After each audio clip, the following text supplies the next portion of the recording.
I think we good. Mm-hmm. Uh, uh, uh, uh, uh, uh, uh. We went from rags to riches. Project. Still live in luxury. Okay, all right. We vibing. TikTok. How are we? We're vibing. YouTube. Let me make sure that we're on right now. YouTube, we're back live. It's been a long time. Where am I echoing from? Make sure I don't echo from. Okay, all right. YouTube, it's been a long time. I'm happy to have y'all back on. The way I've been doing my streams, we haven't added YouTube to the stream, so it's just been straight TikTok and Facebook and Twitch. Twitch has been the main channel that I've been trying my best to push and to build, and we're still gonna build Twitch, but right now we're not live on Twitch because I'm a part of the Twitch affiliate program. I was trying to find my words, but I'm a part of the Twitch affiliate program, so you can't stream on Twitch and other platforms at the same time. Excuse me. Not that that means anything to y'all, but I'm back. It's time to check in, see how the community has been. Somebody is watching me on YouTube right now, so for those on YouTube, please help me out. Let me know. Can you play music on the YouTube live stream? Let me know what the rules are. If you can, then let me know, because I'm on TikTok right now, so I'd like to get some music going. So Alex on YouTube asks, what's going on if I can ask? Alex, what's up? We're just vibing. I'm doing a check-in. I'm doing a check-in to see how the community is doing, and this is also my way of getting my momentum back with the live streams. I always do a mini check-in, check and see how everybody's week has been, how everybody's feeling, and that gets me back started on my live stream momentum. So that's the goal. Alex, not sure if we can play music on YouTube. Okay, I've never seen anybody play music on a YouTube live stream before. Well, we'll give it a shot. Let's see if we can. I know we can on TikTok, and we're also streaming live on TikTok as well. Go ahead and use the comment section to let me know where you all are checking in from. I see some of your names. Like I can see Alex's name on TikTok. I can see Tiffany and Rain Wild and Kayla and Tori Star. So I can see y'all's names, but sometimes y'all don't have y'all actual name as your username. I mean, mine is my username because it's Dark Dakota, but it may not be your actual name. But go ahead and let me know where y'all are checking in from in the comment section, and then let's get started. Get some raw wave playing. Oh, Alex, if you don't have TikTok, it's cool because we're streaming live on TikTok and on YouTube. I know we can't play music on Facebook, so it is what it is. But go ahead and everybody introduce themselves, and then I'll get into what I want to talk about today and how I've been. Emily, it's good to see you. I don't normally see Emily on YouTube. I see Emily on Facebook. So it's good to see you over here on the tube. Mimi Kamari on TikTok. What's up? Mimi asked how I am. I'm good. I'm blessed. I'm feeling grateful. Jemiah, Kentucky is in the house. Hattie in Cleves, Indiana. Why you say What's wrong with being from Indiana? Ain't nothing wrong with Indiana. Oof. You know you're getting old when you gotta crack your neck. Northern Michigan in the house. So we have Indiana, Michigan. And then we have Kentucky. I'm not a papa I tend to be. I threw the party of the century. People came over, no one left. And it was all for you. Jamisha. Yeah, I effed up your name all the way. Walla Walla, Washington. Okay. Maziam, what's going on? So somebody saw me crack my neck and said I stem by cracking my joints too. Yeah, that's a stem that I'd like to get rid of eventually. I don't know why I do that so often, but this little stem right here, right about this. And I crack my joints. I do it with my joints right here. I'm working on putting an end to that stim, but it's just so addictive. I remember the run for so long. I just took my sleeping pill, so I have a good 45 minutes. All right, look, Emily, if y'all took y'all sleeping pills, don't feel bad for knocking out, because it's 11 o'clock on the East Coast. So, I'm on West Coast time. It's 11 o'clock on the East Coast. So, if you're, on the East Coast, you're probably preparing for bed right now. So, if you took your nighttime medication, your trazodone, that's what I take. But whatever you took, don't feel bad for knocking out. Chick says, it's a stim. Yes, I do that too. More vocal stems. Still in your tie. Yeah, so I like this. I don't know. I really like ties. So, I wore a tie today, and I could have taken it off by now, but I like ties. Walla Washington in the house, Indiana in the house. We're talking about stimming right now. Is cracking my knuckles a stim? It could be. Now, cracking your knuckles, you can crack your knuckles and it not be a stim. So your intention, is important, but it really could be a stim for a lot of us. There's a lot of neurodivergent folks on here. Okay, no, ain't no bad thing. And I appreciate it. This is one of my favorite ties right here. My dad tied this tie for me, and I don't know how to tie ties, so I left it tied. Alex, I appreciate you on YouTube. Thank you for coming on. As y'all know, it's been a long week. There's a lot going on in the news. I don't know if y'all have been watching TV and keeping up with the news, but it's a lot that's happening. And on top of that, I'm sure all of us have things that are happening in our personal lives. I always have things going on in my personal life. I got family issues. I got things to take care of. I got a company. I have employees. I have a lot of things that are on my mind at all times. So with, real shit happening in real life, and then also potentially happening in your life, the goal is to make sure that we can protect our noggins, because this is the most valuable thing that you have. Your brain, your mental, your peace of mind. Yeah, Emily, facts. It's been heavy. It's been heavy, y'all. I know we're not just going to sit here and act like, we don't see what's going on. It's been heavy. It's been heavy as of late. Emily's getting her testimony at her recovery meeting tomorrow. Congratulations, Emily. A great way to help yourself is to get lost in the service of other people. There's two Emilys, YouTube Emily and then TikTok Emily. And TikTok Emily saying, it's been hella heavy. I know that you all know what's going on. We can't deny and not address the elephant in the room. Emily's a nurse. Yeah. So Emily knows. BSNRN. Emily on TikTok, where are you checking in from? Bunny, what's going on? Where have I been? Oh my gosh, guys. I've been traveling.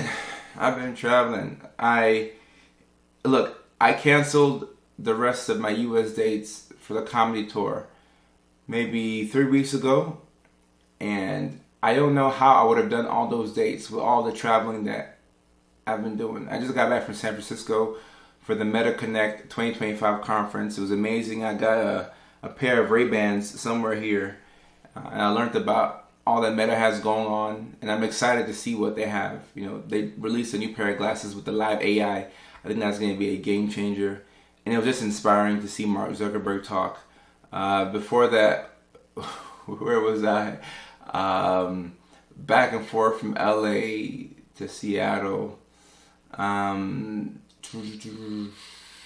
had gone to Atlanta. Actually, I went to Atlanta twice in the past month. I went to Augusta to check on family. Then I came back to the West Coast. And I went back to Atlanta for a brand deal to go shoot that video. And I came back to the West Coast. So it's been a lot of traveling, a lot of up and down.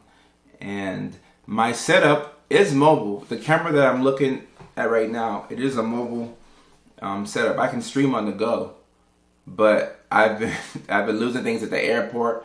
I was leaving Los Angeles the other day, and the AirTags, I don't know if y'all AirTags will do this, but my AirTags will do this thing where it will scare me, and I will be in the air. So I'm in the air en route from LA to Seattle, and I get the notification, with the air tag saying that my wallet, it says Kojo's wallet, last seen at LAX, and I start freaking out. I cancel all my cards.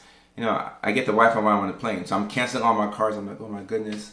I left my wallet at the LAX airport. I did this 2 years ago in Dallas, where I left my wallet there. In fact, I have a missing guitar at the Dallas airport that I've never found, which is besides the case.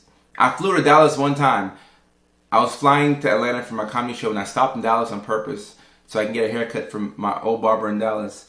And when I stopped at the airport in Dallas, I went to Avis, and they told me that they had my guitar for me, and they brought out this small ukulele, and I was disappointed. So I'm not new to losing things, but fortunately for me, my wallet was not at LAX. It was in my checked bag, and I just freaked out. I was talking to my girl. I was talking to Roberta. I'm like, hey man, call LAX. I'm about to fly back to LA. An ADHD nightmare. So I've just been doing my best to not lose important documents, to not lose important cards on the go. And I wish we could move. And I think we are moving towards a society where we can get rid of wallets and just have it on our phone. But Walmart doesn't take Apple Pay, so if you don't bring your wallet into Walmart, you're screwed. So I still have to carry my wallet and so on and so forth. But with ADHD, unless you have a system, you're gonna be screwed. You're gonna be big screwed. So I've just been working out the kinks in my system, and now I feel like things are a bit more stable. I don't have any flights booked as of right now. So it'll be good to sit in one spot for a little bit and catch my breath. But I don't like sitting still. I like doing things, and that is my problem. That's my problem. Joseph on YouTube is saying, phone, wallet, keys, check always. Joseph, I promise you I do this. Phone, wallet, keys, check. What happens is I go through TSA, and I have TSA pre-check, so I keep my shoes on. It's easier. But sometimes I'll take my wallet somewhere. I'll take my wallet and my phone, right?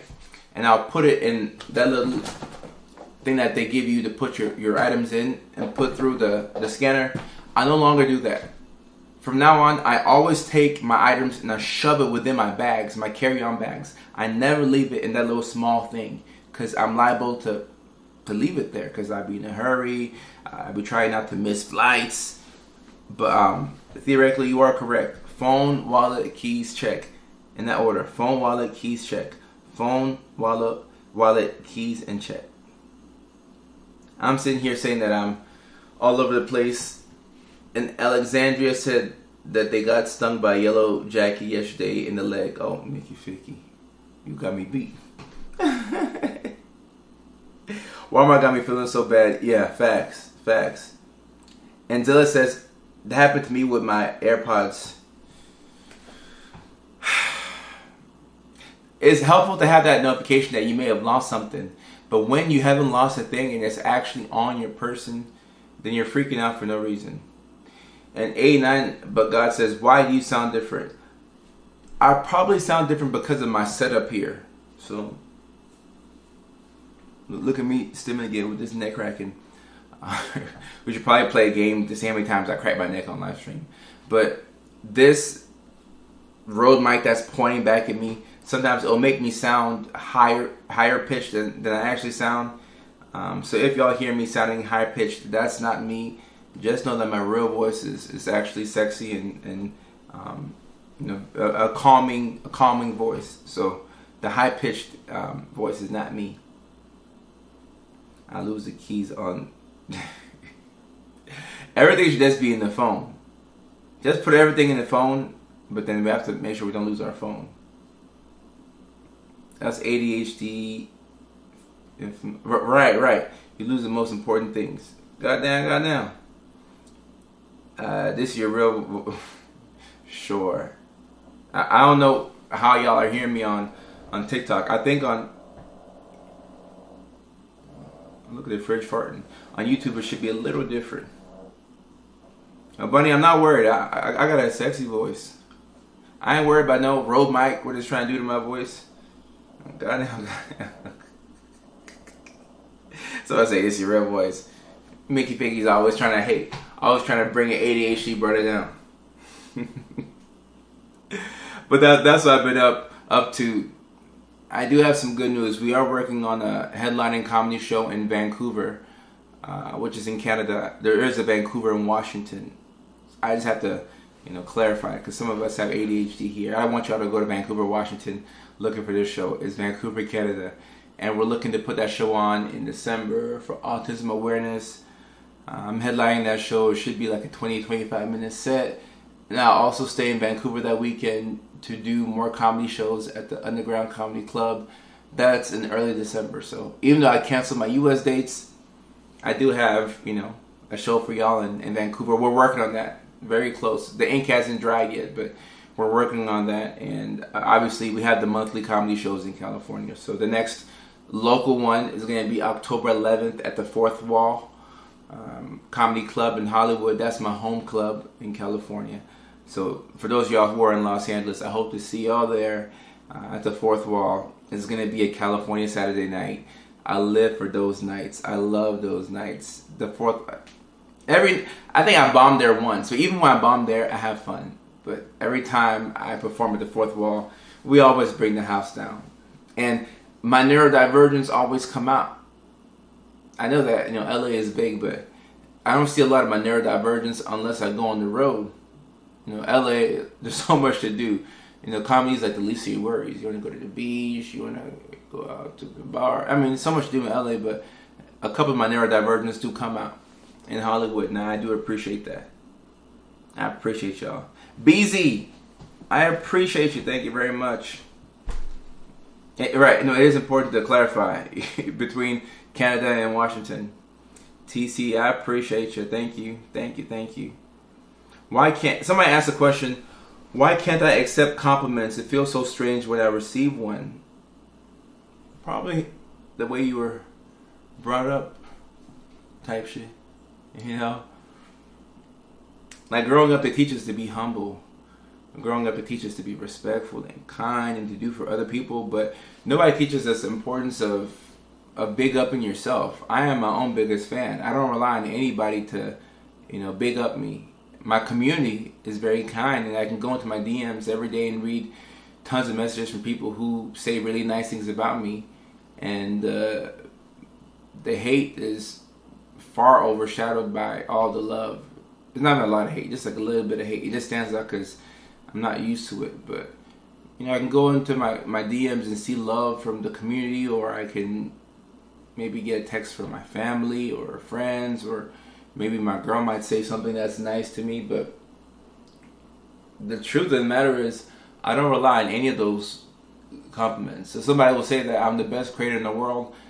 At this point, it doesn't move me much. Like, I can take the compliment, and I'm very happy for it, but I don't let myself get too high, off the compliments. Likewise with the lows, the negative things that are said, I don't allow myself to get too low. I try and stay as even as possible, but I will accept a compliment.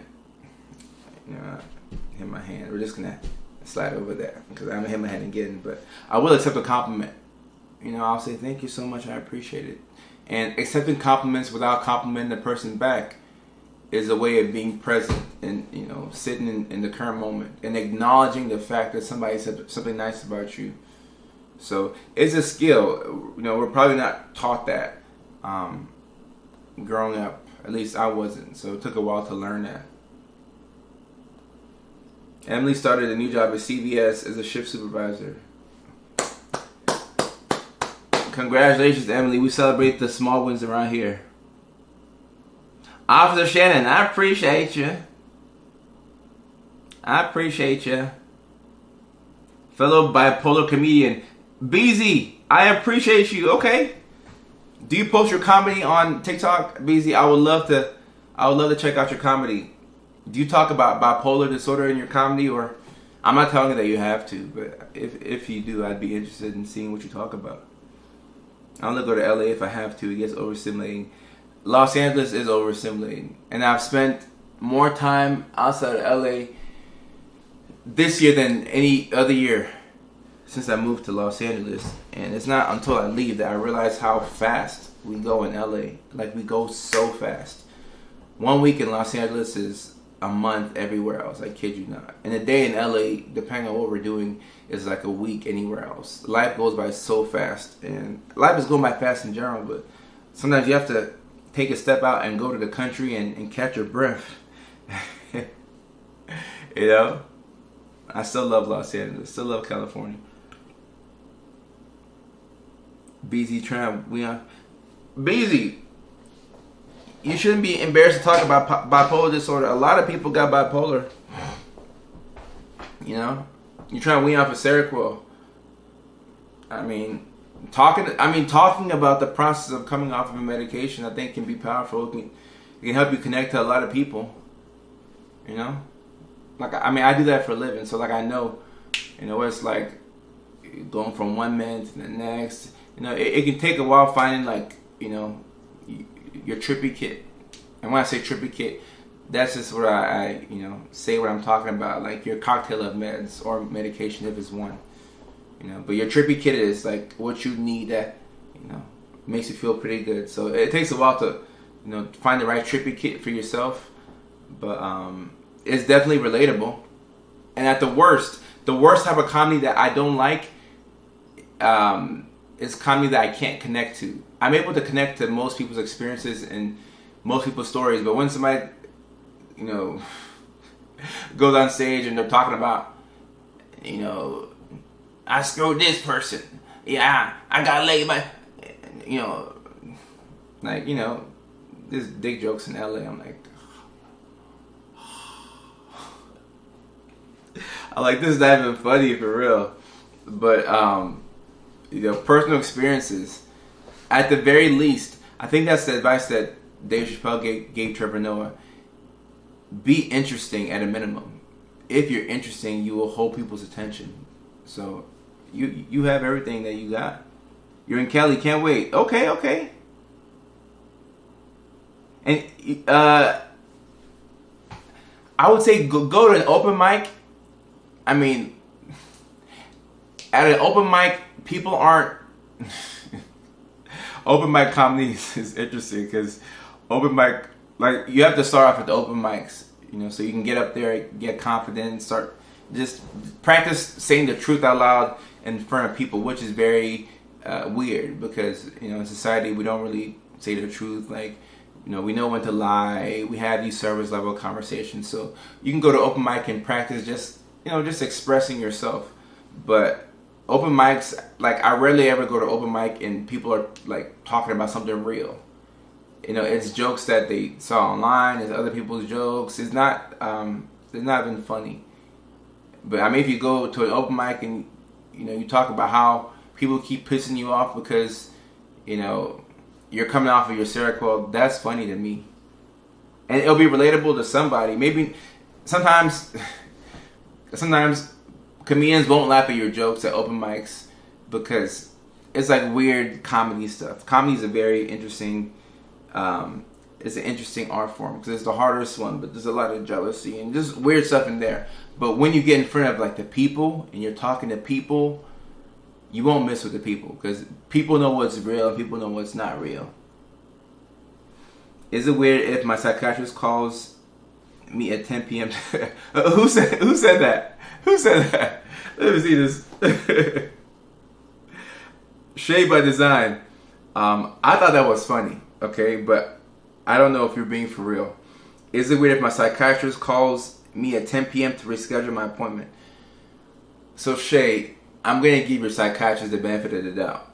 I'm going to assume, let's say you're in New Jersey and your psychiatrist is in California, so your 10 p.m. is their 7 p.m. I'm trying to give them the benefit of the doubt. Maybe they could be in a different country, telehealth. I don't know, but I wouldn't call somebody at 10 p.m. to reschedule an appointment because, you know, I'm a public figure, so I gotta be super safe. I don't want anything to be taken out of context. Genocide testing should be a standard. Genetic testing is helpful. It is helpful. Comedy is the best. Kev City. And Emily on YouTube is saying, I'm bipolar. I'm on 4 different meds for it, and they're wonderful. So, you see, it's just about finding your people. Because if Emily on YouTube was in the crowd and you're making these jokes about Seroquel, it'll be funny to her. You know? And sometimes, even if what you're talking about, nobody gets what you're talking about, when you stand 10 toes down and you stick to your point, there's a lot of respect there. Alright, so, Shay, I don't know why your psychiatrist would call you at 10 p.m. I don't know what to say to that. I don't know what to say to that. I'm going to assume positive intent and leave it right there.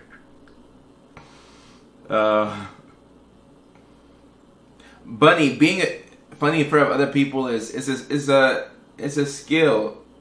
Not the funny part, but talking in front of people. Because you know how like when you're talking amongst your friends, like your friends have context to who you are, so you can say like a phrase or something like that, and your friends will just die laughing. But with random strangers, you have to build it up. You have to articulate your point to them in as few words as possible. And once they're laughing, then you can get into stories. But if people don't know what you're talking about, they're not gonna laugh. And I know this because my first headline show was in Atlanta last year, July, and I bombed. It was my hometown debut in Atlanta, and I'm feeling all high and mighty because I'm coming back, to the city where I went to high school. And I'm coming back now with millions of followers, and now I'm famous, and I got, the pretty girls from high school DMing me like, oh, we're gonna come to your show. I'm like, oh, yes. It was a big ass bomb. I don't know what to tell you. It was a big ass bomb. But, you eat shit, take your lumps, and you get better. And then the next show in Chicago was so much better. I don't know what changed between Atlanta and Chicago, but, I mean, I wrote more. I was more present in the moment. I was more truthful. But I think Chicago is just, they like to laugh more. I don't know. Can you please tell me how you connect 2 phones and a laptop to TikTok? Abigail, this is a convoluted setup. So I have this, I hope I can do this without this thing dropping. Alright, maybe I can show you. Alright, so I got this thing called Live View right here. Can y'all see this on the live stream? Oops. It's called Live View. It's this streaming book bag. It's an IRL streaming book bag. So I'm able to, be on the go with this. I can take this to the gym. I can take this. I can stream out in public with this, or somebody can film me in public with this thing right here. I don't know how much of it y'all can see. There are other ways to stream, but this is the way that one of my assistants got me set up with the IRL streaming kit. I'll probably stream like straight from your iPhone. That's cheaper because this book bag was $2,000, and I still don't know how to fully use it. But I'm happy I have it, and I've taken it to the gym sometimes, and I'm gonna start doing that and just have my community follow me around, with where I go to.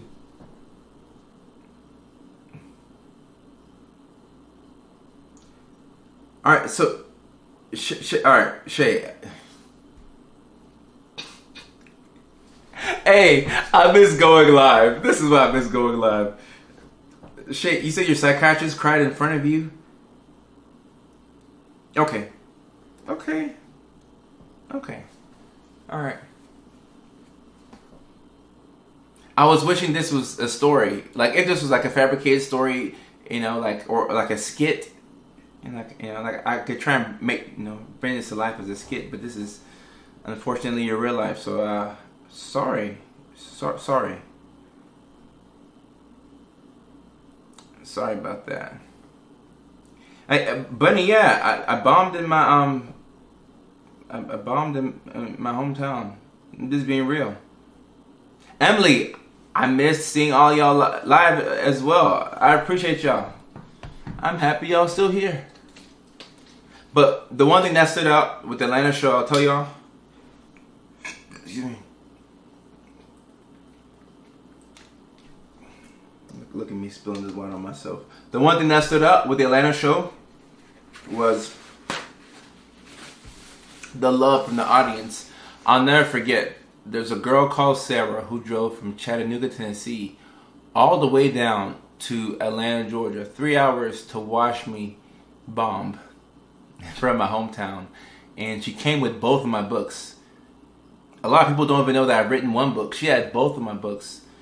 You Already Won, which came out September of 2019. Then Feeling Good, which came out December of 2022, I want to say. So she had the bigger book, the one that I got a book deal for, and then also the first one that I self-published on Amazon. So that meant a lot to me. Really meant a lot to me that she would drive down 3 hours to come and see me bomb, and she was just happy to be there. And that's what it's all about. It's about the community. And when you have people that rock with you, you really can't miss. Of course, you can bomb, because bombing is saying a lot of things in a row and nobody laughing. That can happen to anybody. But when your community rides for you, you're going to have a good time. I had a great time in Atlanta. That was a great night. It was a great night. The first book was called You Already Won, Tracy. You Already Won. And streaming to build up my comfortability with being funny in front of strangers. So, but streaming is helpful, but I feel like if you want to do stand-up comedy, you have to get in front of people. Because when I'm streaming, like, I could be silently farting right now, and y'all wouldn't know it. If I fart like really loud, like, it'll reverberate through the chair and you'll hear it. But like, you can hide so much on the stream that you can't hide in real life. So when you get in front of people and they can see that their reactions to your words are affecting you, like, I don't think that there's a substitute for that. Like, that's as genuine as it gets. That's as relatable as it gets. Right. What's my specialty? Psychiatry, Nicole. What am I? Leela says, I have ADHD. How do you talk to people to let them know that you were struggling and need support in your religion? Leela or Lila, I'm not sure which one it is. You're probably new here. Judging by your question, I'm assuming that you're new here. You don't. Because people who have a religious predisposition and look, I'm a Christian, so like, I'm not talking down on Christians or certain denominations, but you can explain to somebody once or twice how you feel about a certain thing, or the fact that you have autism, ADHD, and it affects your life in all these different ways, right? Because just having one of those conditions by itself can really make life that much more difficult. But some people are hell-bent on not understanding you, or they don't have the capacity to understand you. So when you try to explain to people what life is like for you, and they don't have the capacity to understand what you're talking about, you're going to frustrate yourself. So at some point, you have to become okay with being misunderstood. Any neurodivergent who wants to get out of survival mode and make the way towards where they can thrive, you have to become comfortable with being misunderstood. And I'm getting hot, so that's why I'm doing this. I'm not stripping for y'all. So becoming comfortable with being misunderstood looks like people taking you for granted, people taking your words out of context, and you being like, okay, cool, okay. You don't have to have no long, drawn-out response. Just say, okay, cool, all right, cool. Don't go back and forth with them, because that takes energy, and you have to save your energy. You know what I'm talking about? Save your energy. Tracy, I can't give out any information on medications. TikTok does not allow that for me. I got dinged on that, so I can't talk about specific meds. but I do like lamotrigine. That's as much as I'll say, and I'll keep it moving.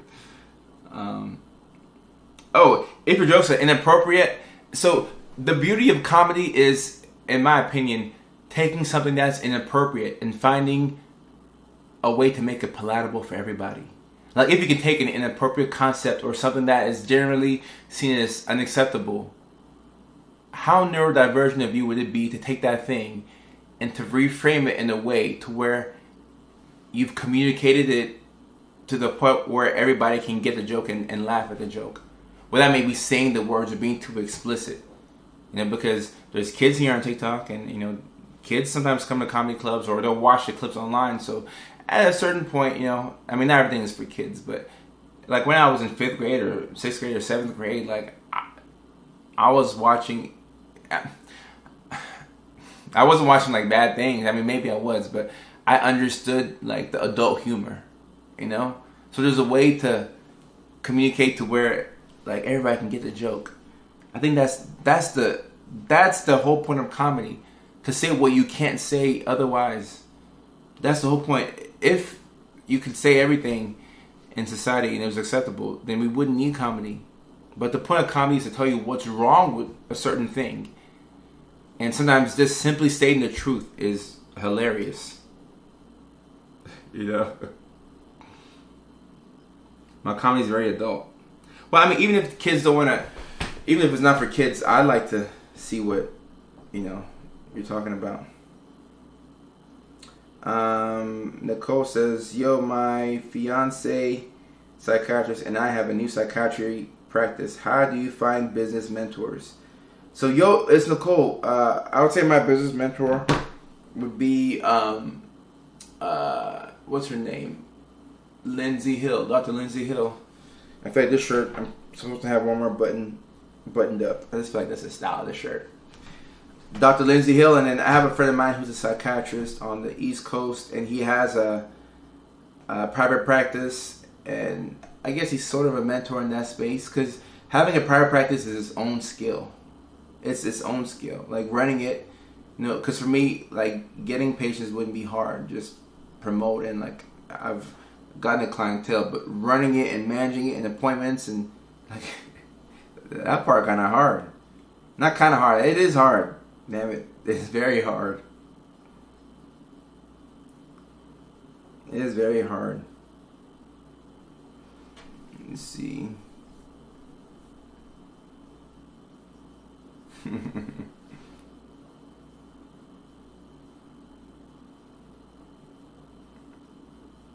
Yeah, I'd love to see Bunny try her jokes.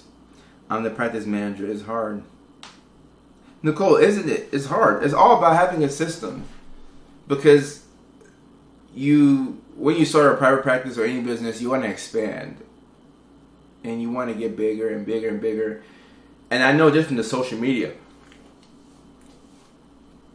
I've been trying my best. And you see me yawning because that's how tiring it is. I've been trying my best to scale. And, I mean, yeah, we scaled. We get a lot of views. So, like, we've definitely gotten bigger. But I wasn't aware of how much work would go into all of this. Because I was able to get to a couple million followers on my own. I mean, I had an assistant who was the best. He does work with like 3 or 4 people. But to go from 2 million followers total to 5 million followers across platforms, it was harder than I thought. It was easier going from 0 to 2 million followers, just for me. So having a system is going to be how you move forward. Like, what don't you like doing? Make all that stuff automatic. And whatever you do like doing, leading to that. But when you do things that you don't enjoy doing, it'll be hard for you to do it consistently. Eve, what's going on? The one and only Eve. I try to filter myself as much as possible on TikTok and still get dinged. Yeah, TikTok will do that. I've been dinged on TikTok so many times, and I'm me. I've been dinged on TikTok for talking about specific medications when I've never told anybody what dosage of meds they should be on, because that's not appropriate. I've never said take Lexapro 10 milligrams. Like I never talk like that on TikTok, but I've done general education on medications, which I've seen other providers do. But maybe my page is just more easily identifiable. For some reason, I just got dinged for it, so I stopped doing it, and I've had videos taken down, for violating the community guidelines, for different reasons, and it's all, it's all good. The platform has done so much more for me than it's handicapped me. I don't think it's even handicapped me, so I just do my best to post within the community guidelines and find ways to bring value to people. Nicole, no problem. Don't hire titles, hire based on task. Ooh. Shanti, I like that. Hire based on task. I like that. Oh, yeah, possibly, but I always do my best to assume positive intent. If you don't assume positive intent, at some point, it will lead into paranoia. And like being a content creator it's weird. I saw a video by a guy called Wisdom K, and he was talking about how weird it is to be a content creator and why he doesn't always like being famous. And I watched the whole video. It was like a 4 or 5 minute video, but I felt every single word. Like, there are still more pros and cons, but sometimes people don't look at you as if you're human, and there's a lack of privacy, and it feels very like people are like all up in your life and stuff, and but that's what you sign up for when you do this type of thing. And I'm sure, I can't speak for Wisdom K, but I probably will guarantee you that if he could do it all over again, he wouldn't change a single thing, because this thing has changed our lives. But it is an adjustment that you have to adjust. And anybody who posts content online, even in small quantities, will know what I'm talking about. Joe! What's going on, Joe? Oh, Josephine, what's going on? I remember you. See, that's the cool thing with going live. You remember specific people. And I don't know where Josephine is from, but I do remember Josephine. Yeah, Josephine, it does feel like a fishbowl. It does feel like a fishbowl at times. So, you have to figure out a way to make it fun for yourself. Figure out a way to make it exciting. Do your best to, push back against burnout, which will happen. And if you have ADHD like me, and you like doing a lot of things at once, burnout will happen for you. It happens. This is going to happen. So you'll burn out, and then you just take a step back and recalibrate. Figure out what you got to drop, what you want to keep, and then you go from there. Joe's from Vancouver, Washington. Okay, Joe, I did not know that. I'm happy to see you back. So yeah, it's still way more good than bad. Like, even on the TikTok shop, I just started doing TikTok shop maybe like 2 months ago consistently, and even then I'm not even the most consistent on there. But I didn't know how to work it, and I click it and I get like 60 new invites a day. And at the very least, the video doesn't have to go viral. I had a video go viral recently on the TikTok shop. It had 6 million views on my backup account. So it doesn't make sense. But at the very least, you'll get free samples. Like, I don't want to pay for things. Before I buy something, I always look for that same thing on TikTok shop. I'm like, can I get this thing for free? All I gotta do is make a video. Like, I might like this protein powder. I might like this pre-workout. I might like this. I saw this Jocko protein powder at my gym. I asked them how much it cost. They're like $50-something. I said, $50-something? Because I got it for free on a TikTok shop. So, like, it's still worth the money because I use it every day. But I'm like, $50-something? I don't want to have to pay $50. If I can get it for free, like, free is the best feeling on the planet. When I get something for free, I'm just like, oh, thank you, Jesus. Like, I just love free. You know, I don't want to pay for nothing. I want free. Like we all like free. So, you know, I'm sure. I mean, I'm not even sure how the TikTok shop works. If you have enough followers, you know, anybody can get those invites. I'm sure, but I always go through it. And I'm like, okay, I want this. I want that. It's kind of like a little Christmas, looking for those little items. More good. That's good to hear. Joe, it is. Guys, I kid you not. A lot of the stuff on the TikTok shop has been very helpful for me. I use there's a man spot shaver that I use, and I can shave my, you know, down there.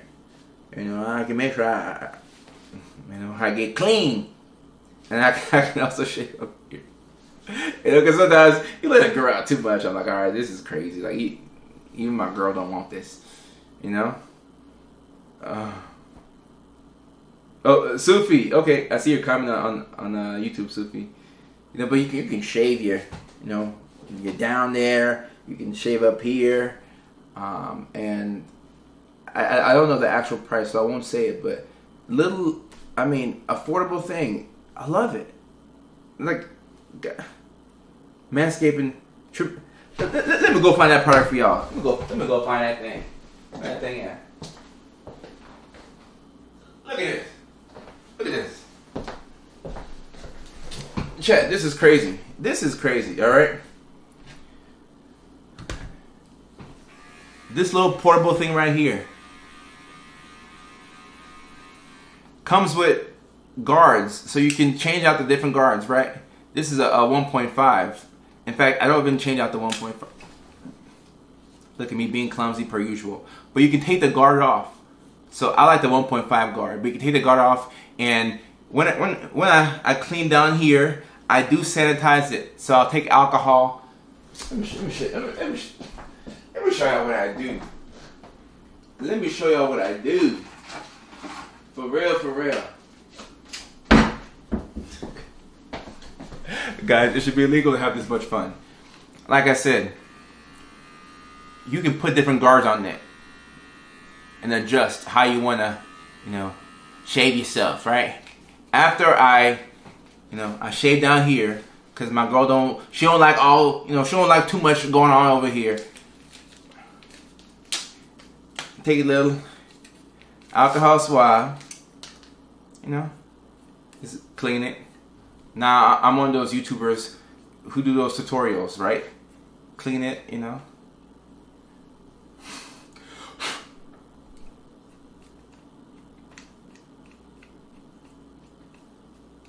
Alright, and I just let it dry out.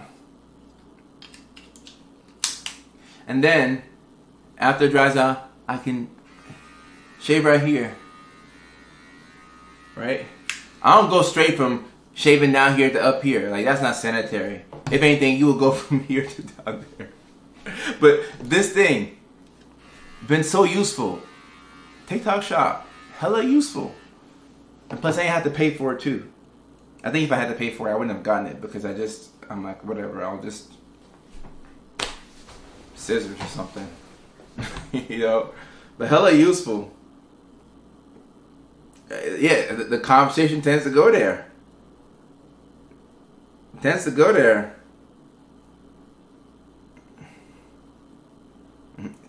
Yeah, no. Look, guys, taking care of your hygiene down there as a man is very important. It's very important, because life gets busy and we forget.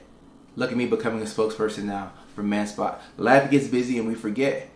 And also, I'll just keep it a buck with y'all. When you grow too much hair down there and you don't shave it after a while, sometimes a smell develops. Can we be honest? I'm just keeping it in the buck. Sometimes a smell will develop. So that's often my first sign. I'm like, all right, I gotta. My girl's too nice. She won't say nothing. But I'm like, I might get self-conscious. Let's go ahead and take care of this. You know, we need to be George No Bush. We can't be embarrassing ourselves out here. You know, you can't take your partner for granted. You want to present yourself in a nice way. So likewise, they should be presenting themselves in a nice way too. You feel me? So you can't always let the bush grow too long. Joe, yeah, sometimes there's a smell there. And look, we all get busy, but sometimes you just have to like pause and just, But when you have something that's so convenient, I take this with me everywhere I go. TSA approved. I can throw it into this streaming book bag. I could even shave myself at the airport. I could shave myself at LAX if I ever showed up on time. Just shave myself on the way to Alaska to see my girl.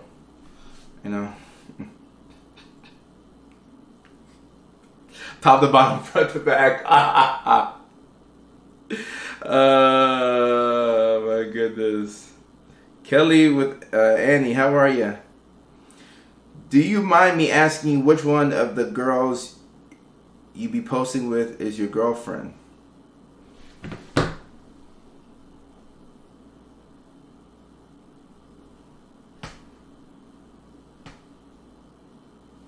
It has come to my attention that this is a mystery that a lot of people are curious about.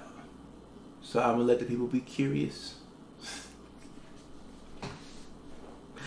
If y'all let me have fun with this, I'm gonna have a lot of fun with this. All right, Joe, I'll be at LAX. People will be wondering, who's that guy who's in the restroom? Why is he taking so long? Why is he taking so long? I'll be out there just making sure that I'm taking good care of myself. Yeesh, yeesh, yeesh, yeesh. And with the guard on, I'm not gonna cut myself. One time when I was preparing for a date in college, I didn't have one of these devices, so I kind of cut myself when I was, doing my thing. It was embarrassing because I had to lie to her, and I kept saying that, I'm not feeling good. I don't want to do anything. My mom. I gotta go see my mom. Yeah, she was disappointed, and that was 15 years ago. She still ain't called me back, so I could have used a man spot back then. Let him stay curious, Doc. Yeesh. I want to play this game for as long as I can. Where's the blonde? You know how many times I get this question every day? Guys, I wish people could see my my DMs. Sufi, I appreciate you, my guy. Or I don't know if you're a guy or girl or whatever you identify as on YouTube.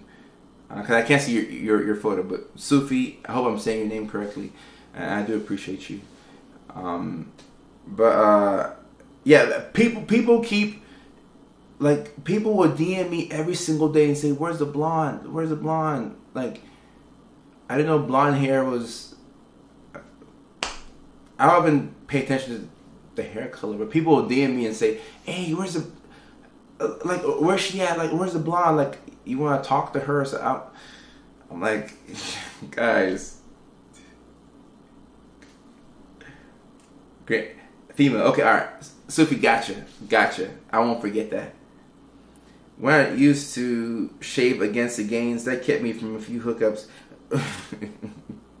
No, you can't shave against it. When you shave against it, I mean, I think you already know you're gonna hurt yourself. You're gonna have a couple of bumps. It's gonna be uncomfortable, and then you're gonna be self-conscious about yourself. And then when you're self-conscious, you can't fully be yourself. I can't fully be me if I'm self-conscious. Like women can sense that. Women know when you're not confident. I think anybody can, honestly. So you just gotta take care of yourself. How often do you come to Alaska? You're always curious. You're always welcome. Look at me reading into both senses. How often do I come to Alaska? It'll be quite often now. But I just came back from Juneau, Alaska last weekend. Yeah, last weekend. I love Alaska. Yeah, please do not shave against the grain. Do not shave against the grain. You don't want to hurt yourself. Love Tremin. How do you know when someone is bipolar? I don't think we've done a lot of bipolar live streams this year. I just don't feel like we have. So we'll do some more bipolar live streams, and I'll break down mania more specifically. And my bipolar boys and girls, I haven't forgotten about y'all. Some of y'all have been saying we've been talking about ADHD and autism, and we do, but my bipolar boys and girls, I have not forgotten about y'all. We will have some live streams on hypomania specifically. That will have some live streams on mania specifically. So don't you worry. And those two features are the distinguishing features of bipolar disorder. So don't you worry. Don't you worry. Maybe I should bring back the blonde to help me have the live stream. I think the community will like that. I mean, if the community like, whatever the people want, let's get the people what they want. You feel me? Yeah. Let Luis know. Gotta go back and get the blonde. I'll say, hey, you're here because Luis wanted to see you. Maybe we should come to wherever Luis lives and say, Luis, here she is. Look forward to it. Me too. But yeah, a lot of helpful products on the TikTok shop. This one, and then right here, this helps me reach my protein goals. So by 11 o'clock or noon, I've already had 44 grams of protein in, and my goal is 200 because I weigh 205 pounds. So I do my best to eat my body weight in protein. So that helps right there.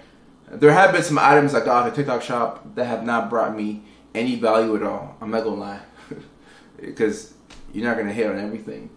And even if I had those products, I wouldn't show them because I wouldn't, I'm not trying to like put any products down. But whenever something really helps me out, then I like to highlight it. Bunny, it's hard to get the right amount of protein in every day. It's very difficult. You have to find a way to make it seamless with what you do. So I like to drink milk. It's good for my bones. I eat cereal. So when I drink milk, I just dump a scoop of this in there. Boom, 22 grams. When I eat cereal, I dump a scoop in. I eat cereal twice a day. I'm just a cereal guy. So that right there is 66 grams of protein. That's a third of my protein goal from things that I was already going to do. And when you have ADHD, you have to be efficient with your time. So, a big fan of this. And it was free for me. Have you started to see more objective tests in psychiatry? What's the status on new diagnostics? Unfortunately or fortunately, depending on how you look at it, you don't have a lot of objectivity when it comes to psychiatry. I mean, you have some scales that can be helpful. I'm a big believer in the mood disorder questionnaire. It really helps you distinguish between depression and bipolar disorder. That can be helpful. The ADHD self-report scale can be helpful. The Vanderbilt scale for kids can be helpful. Even for autism, you have a couple of screenings that you can do within a psychiatric evaluation. So those can be helpful, but with psychiatry, the best you can do, or you should be looking to gather up as many symptoms that the patient is telling you about, and it's really about asking the right questions. If somebody's telling you that they have struggled with sleep their whole life, and sometimes they go days without sleep, you should always be thinking about bipolar disorder. Like, it should set off a flag in your head. I think this person may have bipolar disorder. Okay, cool.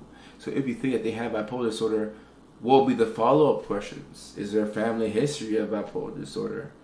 Do you ever hear voices when you go so many days without sleep? After you go days without sleep, do you have a depressive crash? A little fly there. Doing the mood disorder questionnaire. So it's about asking the right questions, I think.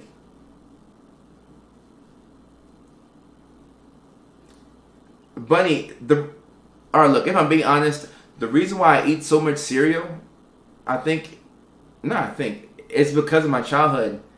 Growing up, sometimes we wouldn't have a lot of food, and we were on food stamps, and the food that we had to get was WIC approved. It had to be WIC approved.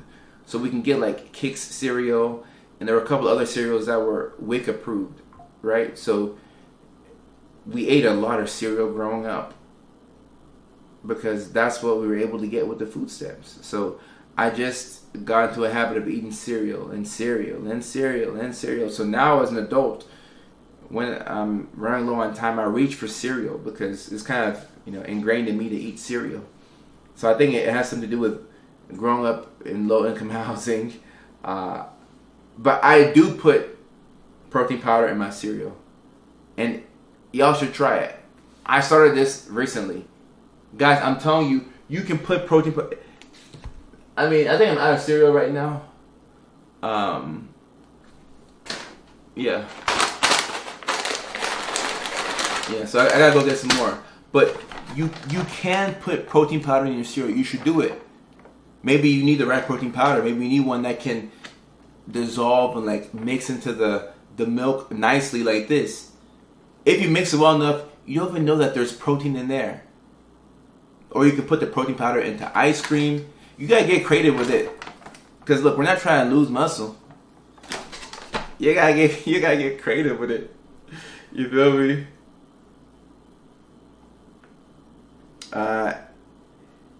How long have you been doing what? I'm not sure what you're asking. How long have I been doing TikTok Shop? 2 months if you were asking about that. Content creator, I've been a full-time content creator for 5.5 years. Psychiatry, 6.5 years. I'm not sure what you were asking though. Do you think AI will replace therapists? No, AI will not replace therapists. AI will not replace therapists. And I play around with AI every now and then, and I'll ask AI certain things. About a week ago, I asked AI in a very slick way. I was doing this on purpose. I asked AI, and my AI already knows that I'm Dr. Kodo Sarfo. So I thought that they would give me an extra boost or leverage. No, AI doesn't care. I asked AI in a very slick way to diagnose me. And do you know what ChatGPT told me? They said, Kojo, you know better than that. You know better than most people. I cannot do that for you. If you want to get diagnosed, get an official blah, blah, blah. And I was so proud of AI. I was so proud of AI. I was so proud of Chat. Because they understood the assignment. Because I tried to frame it in a way to where I wanted them to diagnose me and they still wouldn't do it.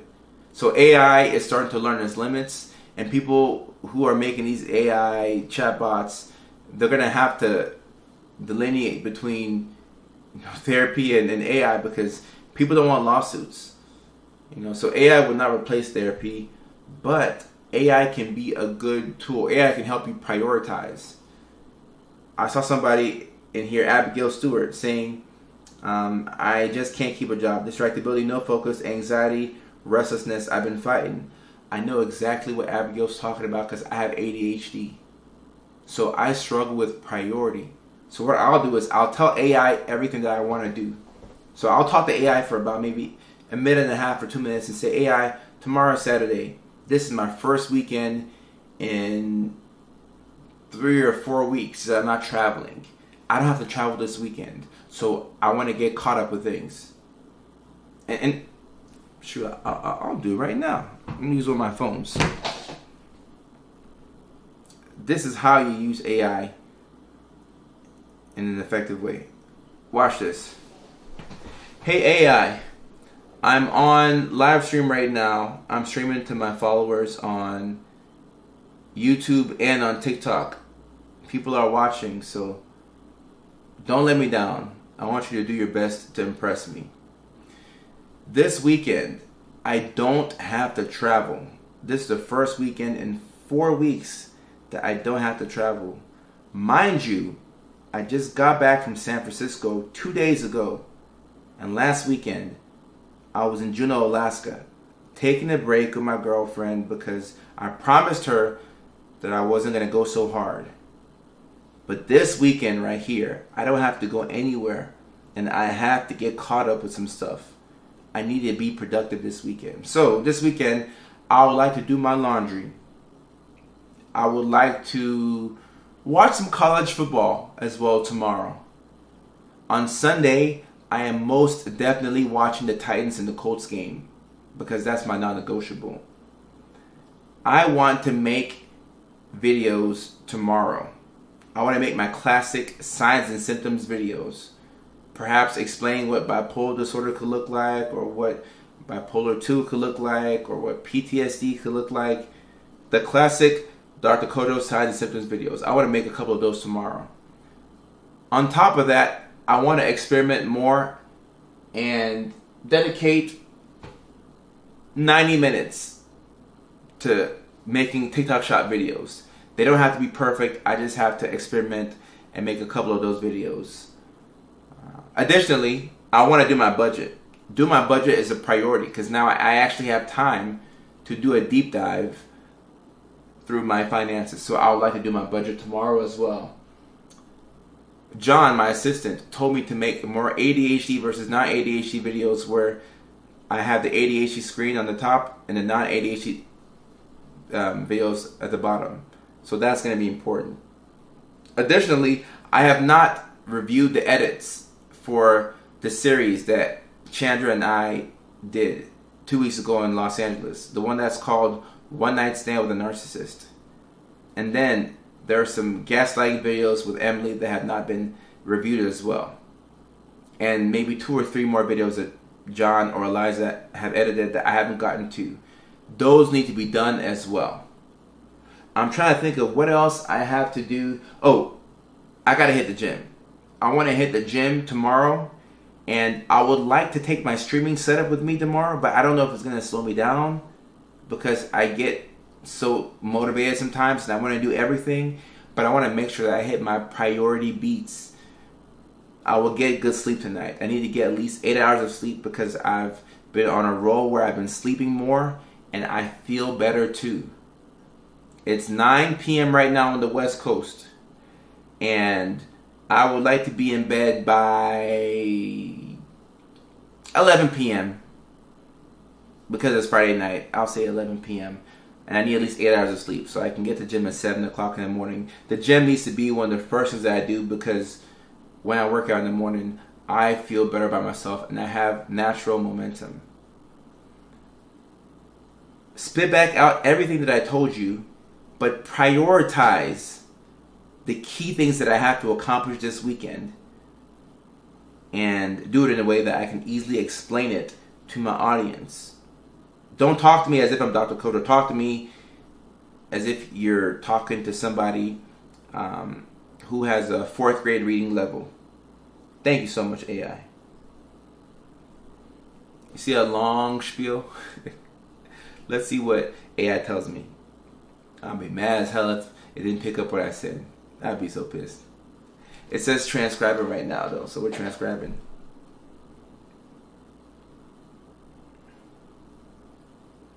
Look at this. Look at this. Wow, wow, wow, wow, wow, wow, wow, wow, wow, wow. Let me see if I can show you all this right here. Do y'all see this? Do y'all see how AI is? I don't know if this is clear to y'all, but AI has clearly put this out here and you're able to see the priorities. Maybe it's not that clear. What it's saying is priorities for the weekend: sleep and gym first, bed by 11 tonight, wake up at 7 o'clock, gym first thing. Saturday, core tasks: do laundry, film your classic signs and symptoms videos, spend 90 minutes experimenting with TikTok shop videos, watch some college football. Sunday, my core tasks: watch the Titans and the Colts, review video edits, work on more videos, do my budget. Boom. That's how you use AI. AI can help you prioritize things. Sometimes I'll tell AI, I'll say AI, I gotta head to the airport in 4 hours, but I want to do all these things. Is this a realistic plan? And AI will say, hey, Kojo, you're cutting it close. Don't go get a haircut before you have to go, fly out somewhere. So that's where AI can be extremely helpful. But if you ask AI to diagnose you, or if you ask AI, hey, I have bipolar disorder, what medication should I take? They're not going to tell you what meds you should take. So AI cannot replace therapy, or it's not a substitute for psychiatric help. but it can help you prioritize. So that's what I use AI for right now.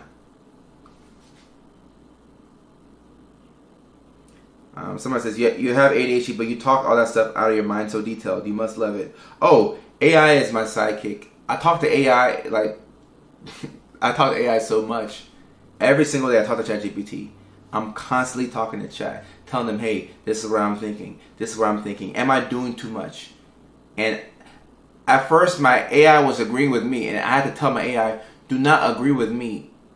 Like, tell me the pros and cons of certain situations, and understand that I want to do more than I think I can do more than I'm able to actually do.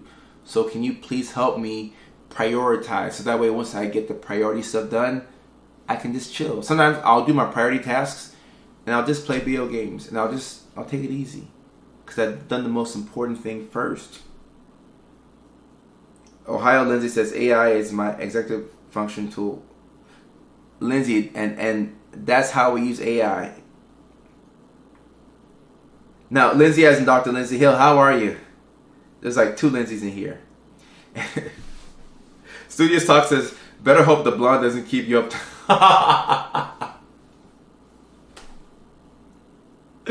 I'll make sure the blonde doesn't keep me up tonight.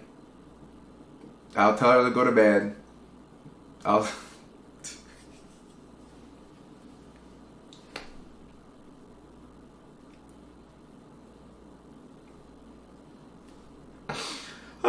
my goodness. Soupy says, I've named my AI and I've trained it to talk about my favorite subjects. AI is the most incredible thing. Guys, AI is here. It's incredible, but it's not a substitute for therapy. We can't get it twisted, but AI is amazing. Faustina, how are you? I didn't miss your comment. My goal is to become a therapist and someone who is in therapy. Oh, that's awesome. The drag queen just got diagnosed as autism level 1 3 days ago. Okay, congrats. How do you feel? Good prompts. Right, the key to AI is giving it good prompts. I have my assistant save certain prompts and we'll run it through AI over and over and over again. When I have an all-star prompt, I keep it, because for me, AI works better when I give it everything all at once. When I try and give it things and it's fragmented, I don't get what I need out of it. So when you have an all-star prompt, you save that all-star prompt and then you can add or adjust certain things. So next weekend, I don't think I'm traveling either. Sometimes I change my mind. I'm like, no, I need to go here. So I'm always liable to change my mind. But should I be stationary and I'm able to stay put, I'll run it back again next weekend. Make more videos. Do more priority things. Watch some college football. Play video games. Like I still have to enjoy it. Hit the gym. Some people are having AI boyfriends and girlfriends. Oh no, we will have people who are in relationships with AI. I think Gary Vee said that, and I completely agree with it. We will have people who are dating AI individuals. In about 5 years, it will be completely normal to just run to another guy and say, hey, what's up, man? How's your girlfriend? Oh, she's cool. Been talking. I really like Chelsea, and, and you go home, and then Chelsea's an AI bot. People will probably marry AI within the next 5 to 10 years. It's going to be a thing. Because people want human connection. And, it's going to be a thing. Can't believe that people are really selling dopamine patches on TikTok. Yes, I can. I can, because I've seen the TikTok shop ads. But you cannot get dopamine in a patch like that. I'm sure the blonde will be on her best behavior. Oh, yeah. She knows that she has to be on her best behavior for daddy. Don't disappoint daddy now. Don't disappoint daddy. AI needs context. Yeah, it needs context. That's why saving the prompts is so helpful. If you know how to use AI, I think people who know how to use AI will have so many more job opportunities. AI is not coming for anybody's job. It's more so whoever knows how to utilize AI to get the productivity of 10 people in one. That person will make all the money that the 10 people will be making, I think. I actually use AI for my therapy with my counselor. No, Sufi, AI can be very helpful. Sometimes I'll tell AI how I'm feeling. So let's say I wake up tomorrow and for some reason I just feel a bit more depressed. Sometimes it happens like that where it's just hard to get out of bed. I can say, hey AI, be nice to me today. I'm just feeling a little low. Can you walk me through what I have to get done? And AI will tell me, do this and do that. You can do the rest tomorrow. So that's where AI is very helpful for wellness. It'll help you prioritize, hey, just do these couple of things. You've had a long week. You're not feeling your best. So AI can be empathetic. But you have to know what to tell AI and also understand that AI, at the end of the day, is just AI. Not that it's not helpful, but it's AI. Abigail, who's the blonde? I don't know. People keep talking about this blonde. No, I gotta find the blonde. I don't know who she is, but she might be hiding in the room. She might be hiding in the back. People think I'm just holding a blonde hostage somewhere. She can't come out and talk to TikTok. Yeah, Eve, I think we all should be learning how to use AI in some capacity. Some capacity is a very helpful tool. Design on YouTube is saying, I use AI to help me edit Slack messages so they can be shorter. Oh, wow. I'm not good at brevity. Design Smash, thank you for saying that. I use AI as well to help me with brevity. Because sometimes, as y'all saw me, I had so many thoughts in my mind. I have so much I want to do. If I didn't have AI, I would write out all these things in a to-do list. The issue with a to-do list is that it doesn't go off of priority. And you don't know how long each thing will take. So doing the laundry is very different from filming a TikTok video. I can film a TikTok video in 2 minutes. Take me an hour and a half to do laundry, to do all my laundry. So when you see all the tasks there, you feel like they're all equal, but they're not equal. They're different in terms of how much, like how long each one will take, and also in terms of what's priority.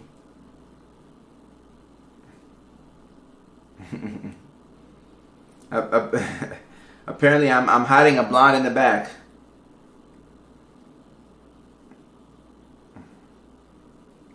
Sophie, you can come out now. You can come out now. I get overwhelmed with too many tasks and then I just don't do anything. Same. The same happens to me. I look for excuses to get out of doing things that I know I have to do. I do it all the time. I do it all the time. I talk to AI and I'll let AI know, hey, don't negotiate with me today. Check in with me. Make sure I get this stuff done.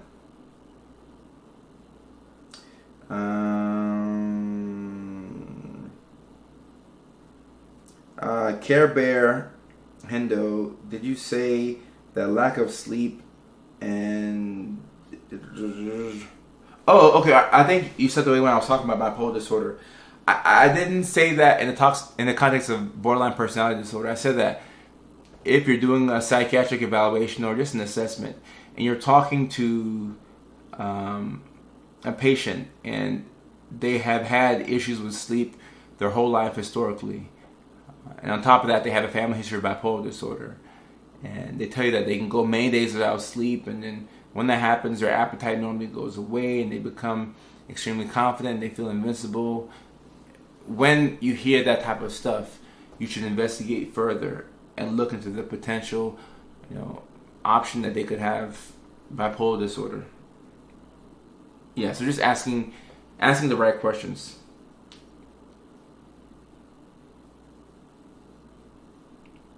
Care Bear Hendo, yeah, correct. Yeah, so just asking the right questions is key. If you don't ask the right questions, you're screwed. And Bethany, I appreciate you. Oh, whoever sent me that little world thingy, thank you. Oh, Care Bear, thank you. I appreciate you. If they are medicated, can someone with bipolar still end up in a manic episode? Theoretically, yes. Because if the stress that you're under is greater than how much the medication is helping you out in a positive way, theoretically, yes, you can still end up in a manic episode. But normally, the things that cause manic episodes, like lack of sleep or a breakup, a lot of cross-country travel, big life situations, maybe losing your job or severe grief, the things that cause mania, if somebody is on the right medications for them and they're sleeping at a minimum, it's unlikely that they will go into a manic episode. That's what I've seen. Some people who have bipolar disorder can go months and sometimes years without taking their medications, and they'll be fine. They won't go into a manic or a hypomanic episode. Maybe a hypomanic episode, but they can avoid a manic episode because they're not under lots of stress. They're not doing a lot of moving up and down to where they're not getting enough sleep. If you can minimize your stressors and you can keep things pretty steady, some people go off their meds for sometimes years and they're okay until something stressful happens. And because they're not medicated, they go straight into mania. So this is why you have to always talk to your provider about these things, and just figure out a plan for you. Because some people, I think it's the minority, but some people will not take medications every day for bipolar, but they'll have like an as-needed antipsychotic that they can take whenever they feel like they're hearing voices or they're not sleeping. So just whatever works out with you and your provider.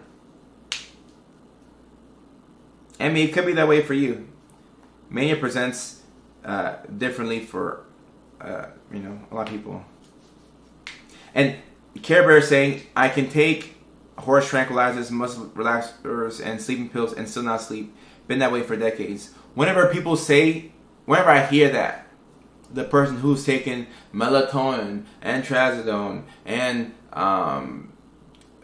doxepin, the person who's taking all the sleep meds and the Tylenol PM with Benadryl, that person who's taking everything and they still can't sleep, somebody like that should always be assessed for bipolar disorder, in my opinion. If they are medicated, will they ever go into a depressive episode? Yes, the medications don't prevent depression or mania altogether. It depends on what medications you're taking, because some medications are better for lows and some are better for highs. So once again, it's all about asking the right questions. You gotta ask the right questions. So if I'm talking to a patient who has bipolar disorder, I always ask certain questions. For example, a question that I ask is, do you have more high highs or do you have more low lows? Because the answer to that question will determine the type of medication that you pick. So your provider needs to know what they're doing. And if they know what they're doing, they'll ask the right questions. So it's a team effort. I was just diagnosed with bipolar 2 years ago. I finally found a great doc who listened. Man, it's hard to find a good provider. I ain't gonna lie to you. It's hard to find somebody who actually listens. You gotta take your ego and kick it to the curb and just listen to it. The patient has all the answers. Sometimes I'll be talking to myself, I'm like, God damn, just shut up and listen to the patient, man. That's what my internal head is. I'm telling that to myself. I said, God damn, man, just shut up. Just listen to the patient. And then the patient has the answers. And then you're able to ask the right questions. And you're like, oh, now I see what's going on. That's why I keep my beard like this, so I can do this. Because it makes me look smarter. I go like this. Yes. So just listen to the patient. The patient is always right. What do you do when your loved one is in an episode? Man, that's hard. Because you can't force somebody to go to the hospital. You can't force somebody to go to the hospital. Now, if there's danger that's imminent and it's, likely that they could hurt themselves or others, then yes. You have enough to get them to a hospital involuntarily. But when it's not like that, do your best to ensure their safety, call and check up on them. And if you're a praying person, I'm a praying person. Pray, and just be there, be ready to help whenever, they're willing to accept the help. How do I cope with my BPD and have better relationships with others and myself? Oh, Laura, good question. You have to be selfish. You have to find somebody who has a really good relationship with themselves and befriend that person. Everybody who has BPD should be doing that. Look for the person that is the most confident, the person who has the strictest boundaries, the person that if you cross them or if you break their boundaries, they'll stop being friends with you.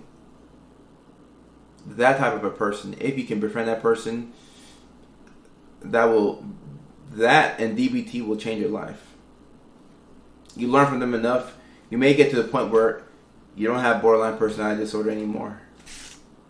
So that's the key to borderline. Find somebody who has a good relationship with themselves. These are often people who had really healthy childhoods and people who are able to speak up for themselves and learn as much as you can from that person. I would walk through walls for that doc. Yeah, Care Bear, I'm happy you found somebody. Woo. Yee. A mechanism for a resident with ADHD. What do you mean by a mechanism? Yeah, you gotta be like this. Yes. My son is refusing to go see a doctor. Guys, one of the hardest things in life is accepting the fact that some people who need the help don't want the help.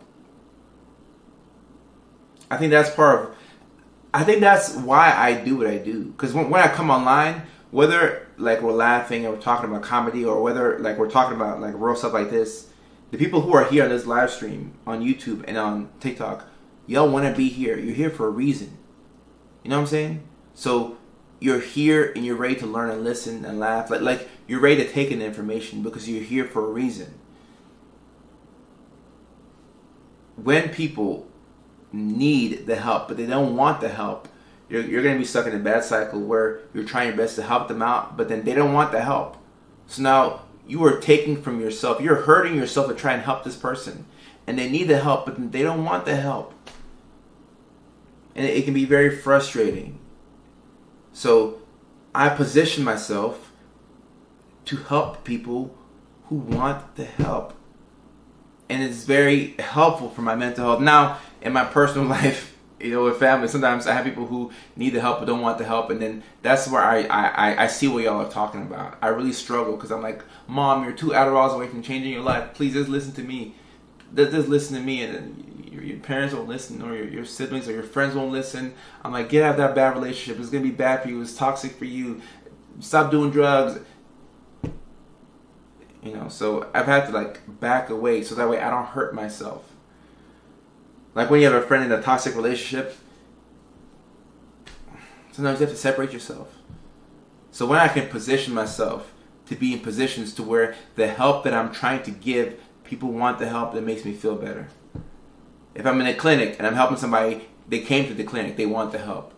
If I'm at a comedy club and I'm telling jokes, people are more likely to laugh because you paid to come and see us. So you're ready to accept the help. So when y'all are talking about family members and friends who don't want the help but they need the help, I know exactly what y'all are talking about. And it's one of the saddest things in life. I know exactly what y'all are talking about. Very difficult. Some people don't feel strong enough to face the traumas. So what happens is a lot of people numb themselves.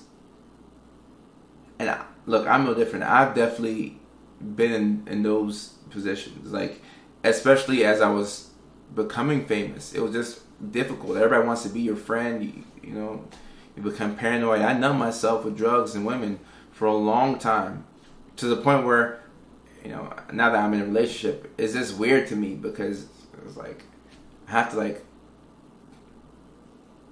check in with somebody and talk about my feelings. I don't want to talk about no damn feelings. I want to just like leave and get a new girl when I feel upset. But I have to like slow down and use my coping skill. Like, it's, you can numb yourself and not face reality, and it'll help you just get through life easily. But then the pain on the back end is a lot. So some people don't want to just face the facts, and it's a defense mechanism. They feel like if they face, the facts, and you face the music head on, is gonna hurt you, and it will hurt you in the short term, but in the long term, that's what's better for your mental health. So yeah, people just numb themselves because life is too difficult to deal with. Just have to be empathetic. I'm sure we've all done this in some capacity, right? In Captain America, what a name. 11 Veils about autism and ADHD. They explain everything very clearly.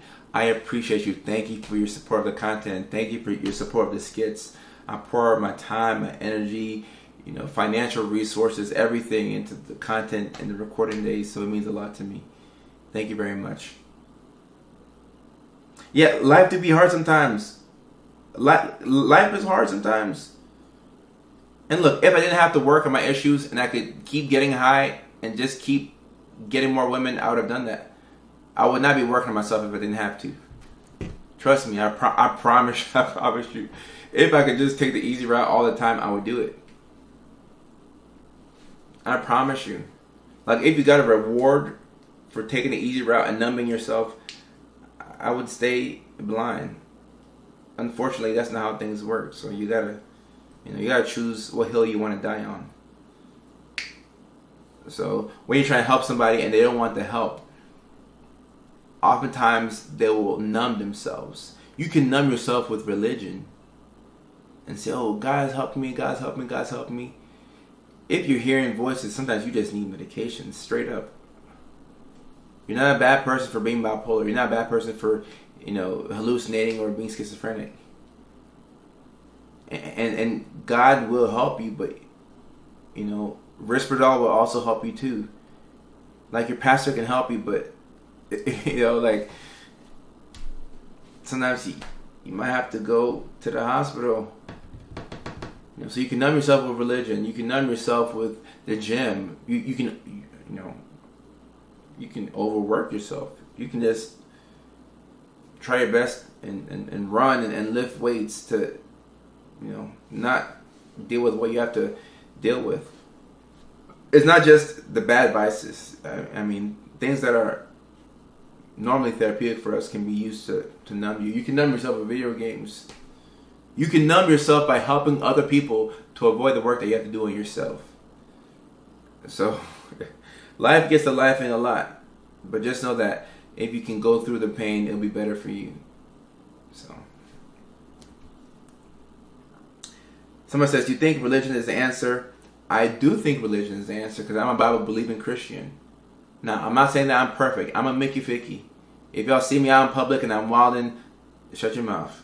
But I am a Bible-believing Christian, and I think that religion is the answer. But I'm not going to be naive and refuse medical care when it's life-saving. Religion is the answer to me, right? But you can also go to a doctor. It doesn't have to be like a, this or that. Bunny, I'm telling y'all, if y'all see me out in public and I'm wilding, or I'm with somebody that I shouldn't be with, just shut your mouth, all right? Just shut your mouth. Don't come on a live stream and say, "I haven't seen Dr. Kojo." Just shut your mouth, all right? Let me live. Let me live. And Care Bear, what's your name so I can address you by your name? I really appreciate the fact that my content has helped you out. Thank you so much. I love these comments. It helps me, continue making content. This is the gasoline that I need. So thank you so much. So what's your actual name so I can address you by name? Or, yeah, snitches get stitches. Yes. You see me out in public with somebody, a new lady.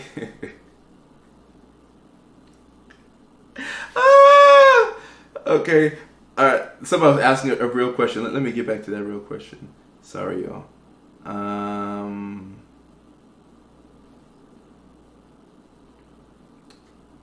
Adam, I appreciate you. Thank you so much. Carrie. Oh, most Carries have a nickname. Oh, got a Care Bear. Okay. I like the name Carrie. Nice to meet you, Carrie. I'm Kojo. Nice to meet you. Hi, Crash. Hey, don't get me in trouble now. Hey, the Lord is my shepherd, I shall not want. He made me lie down in green pastures. He restored my soul. Amen. Is it weird if I see dark figures sometimes when I'm home? If so, is there medicine for it? Alright, so somebody's asking about dark figures.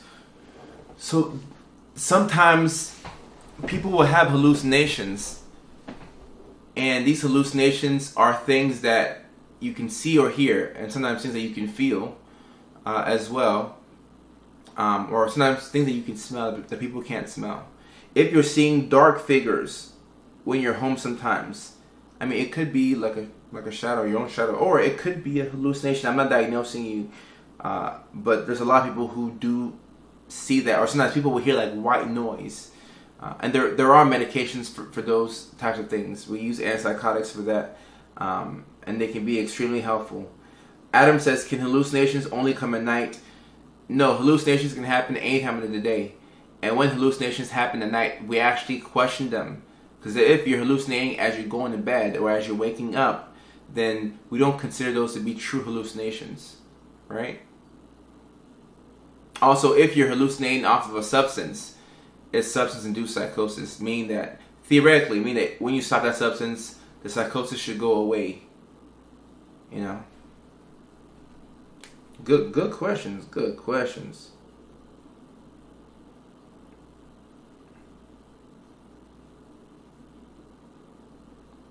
Oh no, there's a God in my opinion. I'm not on the fence about that, Joe.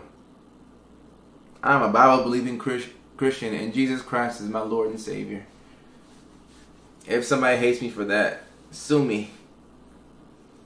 That's what I believe, but I don't talk about religion a lot here because I don't want to like push it on people. But those are my beliefs if it means anything to you. But like, look, we're here just to talk comedy and talk mental health and just to vibe. I'm not here to push anything onto anybody. So if you don't believe in God, you're so welcome over here. You know. Like, I don't want to push you away. Like, I would hope that you would stay. It got this quote scripture. Where do you draw the line between paranormal and mental health? Eve, that's a good question. And to be honest with you, I don't know.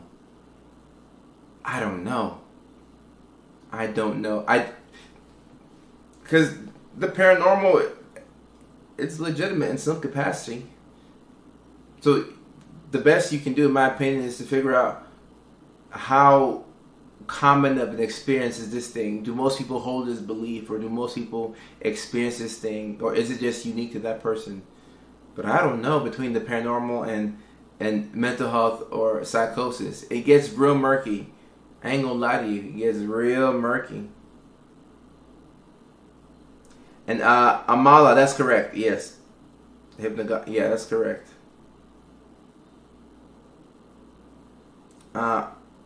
Marcus, it'll be really good to bring that up to your site, because sometimes these things can be perceptual disturbances, right? The hallucinations, if it's a hallucination, by the way.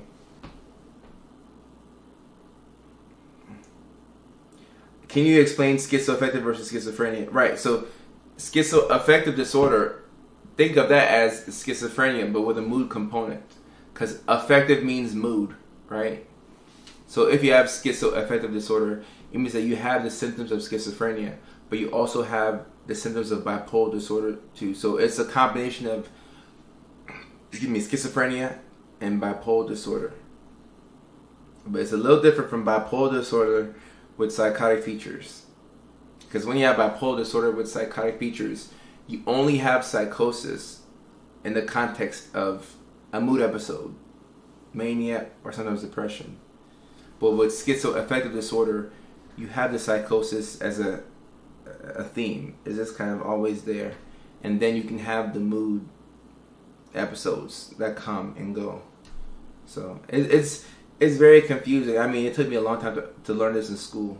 I kept asking the psychiatrist, I'm like, I don't get it. But that's a fantastic question.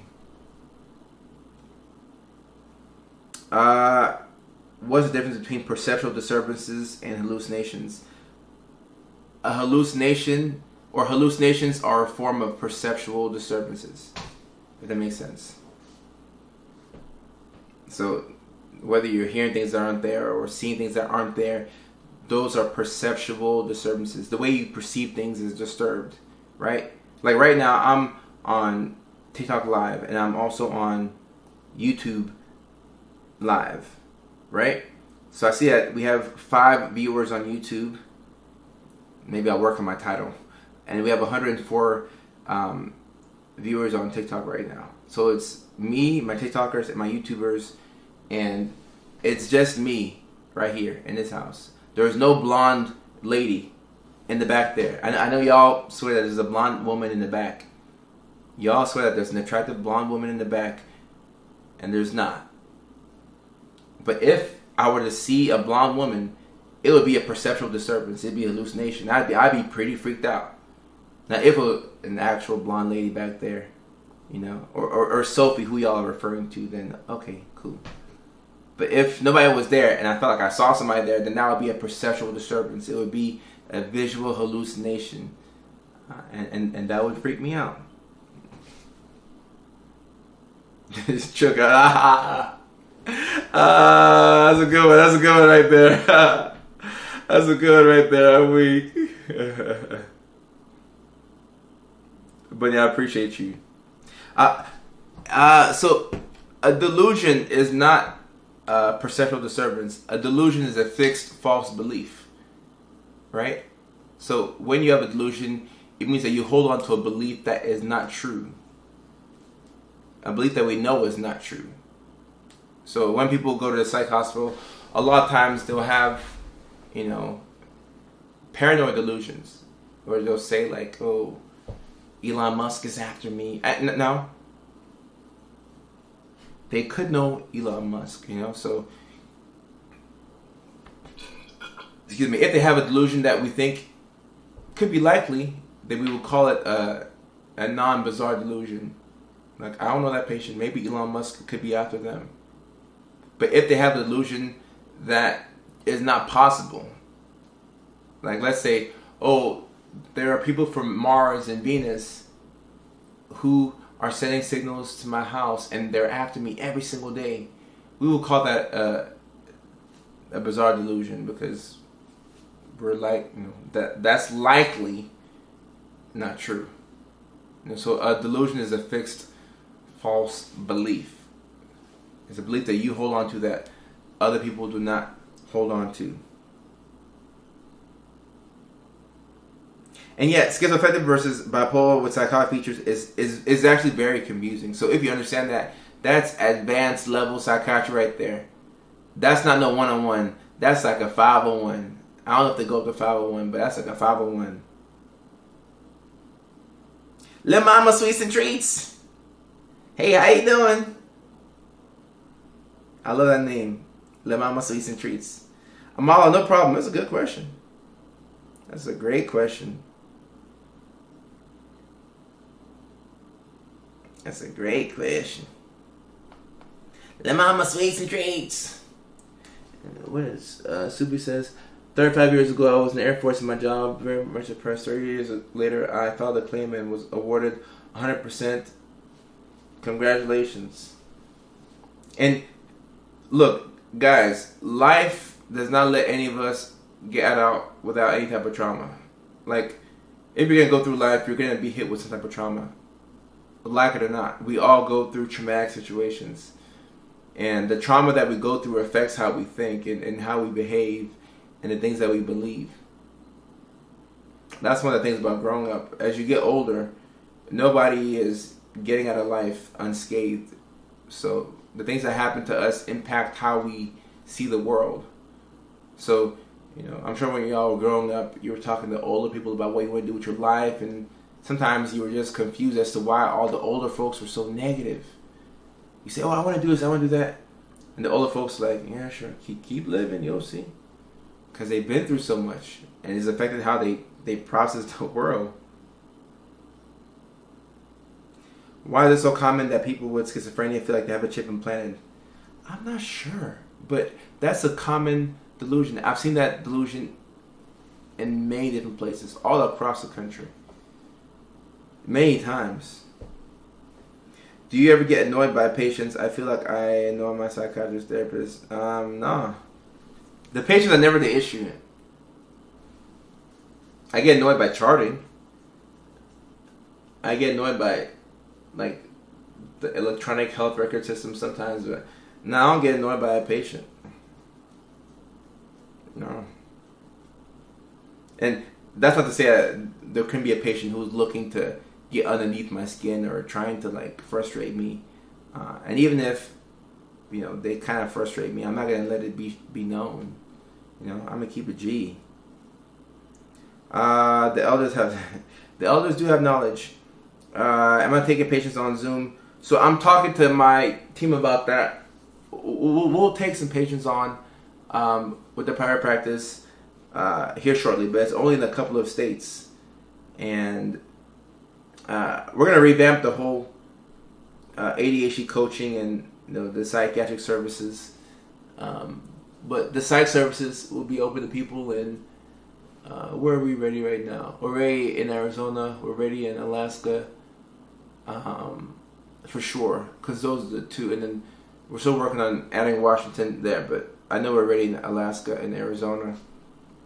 And then I would guess Washington and California would be next. But I'm just waiting for my people. I feel like LeBron James or Michael Jordan before they got their first championship. I would love to have a team of providers that I can rock with who see the world, or at least see psychiatry the way I see it. That's if you want to expand. North, what's Cackalack? I'm not familiar with that.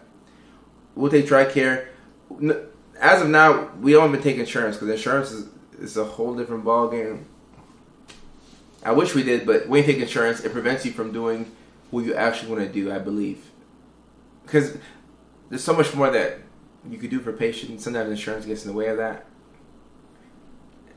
I hate the game that we play in the U.S. Or, no, Carolina. I don't have a Carolina license, but I have one in Virginia. If I wanted any president to do anything, I would want the president, or whoever is the president afterwards, whatever, to eliminate people needing a license in each state. Just make it one license for the United States of America. That would allow people to get access all across the country.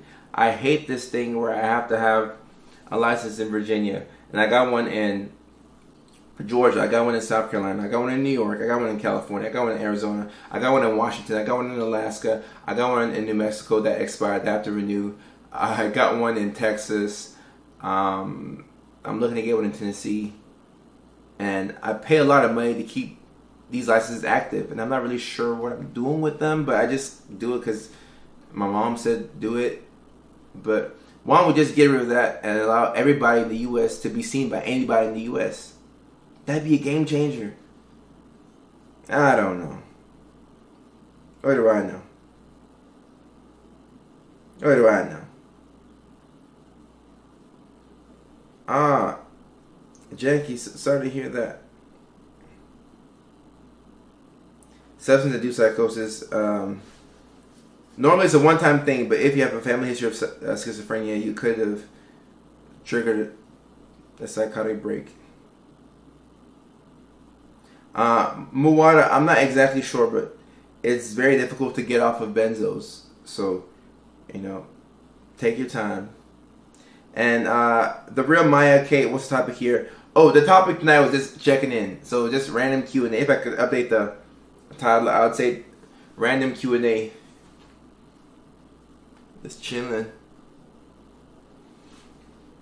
I haven't been live in a minute, so I wanted to tap in my community. Tap in, type shit. Oh, my sister DM me. Damn. I gotta go through my DMs. Mawada, the best I can say is please do your best to talk to your provider before stopping your medications. I gotta say that legally. Even if I'm in the middle of a joke, I gotta pause and let y'all know that. Yeah, you gotta talk to your provider about your medications. Please don't stop your meds without talking to your provider. You know, and not me. I'm talking about the person who prescribed you these meds. Just tap in with them real quick.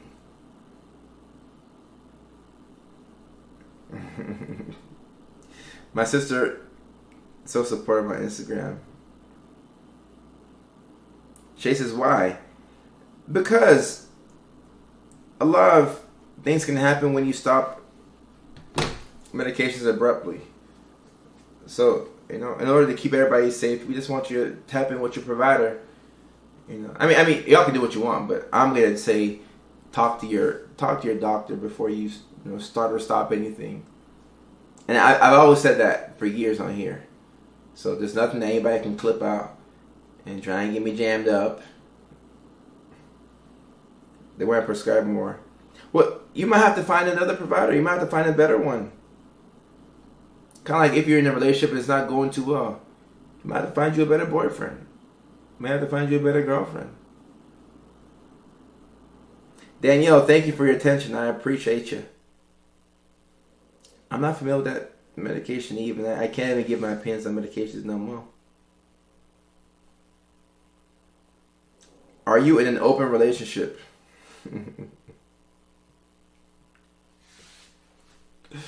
No, I'm not. I'm not in an open relationship. My girl doesn't do that. To my knowledge. I'll call her and I'll see if she changes her mind.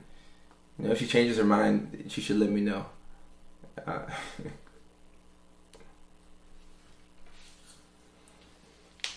I'm once again. She wanna, I'm once again.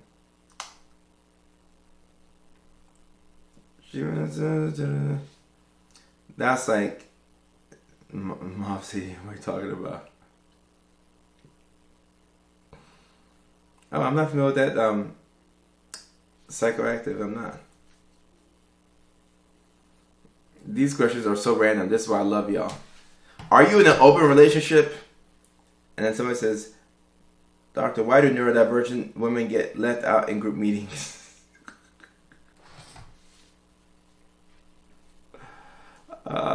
I'm not exactly sure why neurodivergent women get left out in group meetings. Depends on the type of meeting that's happening. And sometimes life is not fair. Or sometimes people can pick on you because you're neurodivergent. Texas is looking into it more. Cool. Did not know that. Somebody on YouTube, bro, what do I do? I'm 11 and I'm depressed. What do I do? I am 11 years old and I'm depressed. Well, 11 is what, 5th grade, 6th grade? The first thing to do is to not judge yourself. Understand that depression is a condition, but it's also a symptom. And it's also an emotion at times. You can be momentarily depressed, or you could actually struggle with depression. So it could be something that comes and goes, or it could be something that you struggle with, for your, for the rest of your life. But either way, you will be okay. And you have to believe that. And when you're depressed that early in life, it could be a sign of neurodivergence. It could be a sign that you're misaligned somewhere in your life. Or sometimes you're just depressed because your life just objectively sucks. Maybe you're struggling because you don't have a couple of the key necessities that you have in life. But whenever you are down, I think it's helpful to be as kind as you can to yourself. To make things as easy as possible for yourself. Anytime that you have a moment of joy that you can take advantage of that. If a friend sends you a meme and you're laughing about it, watch more memes. Spend time with people that you love. Don't judge yourself. Don't allow the depression to shame you. And never allow giving up to be an option. As in you eliminating yourself from this planet. Never let that be an option. And understand that a lot of people care about you, and I'm one of them. And you're not a bad person for being depressed. And also, you're 11 years old and you're depressed, I got a challenge for you. Talk to people who have depression and they're older than you, and ask them how long they've been depressed for. A lot of people have been depressed since they were 7, 8, 9, 10, 11. So those are other people who are also in the fight with you. So look to pull something good from your depression, which sounds crazy. I know it doesn't make any sense. But on a day where you haven't been out of bed and you're just rotting away, and it's like 4 p.m., you haven't eaten, you haven't brushed your teeth, if something funny happens, or you look at something in your room and you're laughing, like, allow yourself to feel those moments of joy. Whatever joy you can take in during a depressive episode, take in every single thing. Take in every single thing. So, yeah. Don't shame yourself for it. A lot of people care about you, and how old was I in 5th grade? That's 6th grade. I think I was 11 in 5th grade or 6th grade. Middle school is also the worst. People are the meanest in middle school. Like in high school, people stop being as mean because people are trying to get to college. But in middle school, people are just mean for no reason. And those folks are hurting. They're mean because they're hurting. So if you don't find yourself as one of the popular kids, just know that the people who are mean right now, if they don't change their lives, they're going to grow up and they're going to be losers. Okay? They're going to be losers. And the way that you become a loser is by talking about other people, talking bad about other people, by gossiping, by preying on other people's downfall. That makes you a loser. And we can all not be losers by not doing those things, by being kind to people. You don't have to like everybody. If you like people, let them be over there and you stay over here. But be nice to people. Be as respectful as you can. If you don't like somebody, just don't talk to them. And if they ask you why you're not talking to them, just say, hey, I don't really rock with you like that. You can say that. Just don't gossip about folks. But 11 years old, you're depressed. So there's a lot of 11-year-olds who are depressed that they don't know that they're depressed. So they start smoking and hooking up. If you're a parent right now, close your ears, because parents don't want to hear that type of stuff. Parents don't want to think about their kids doing some of these bad things, but these things are happening. Unfortunately.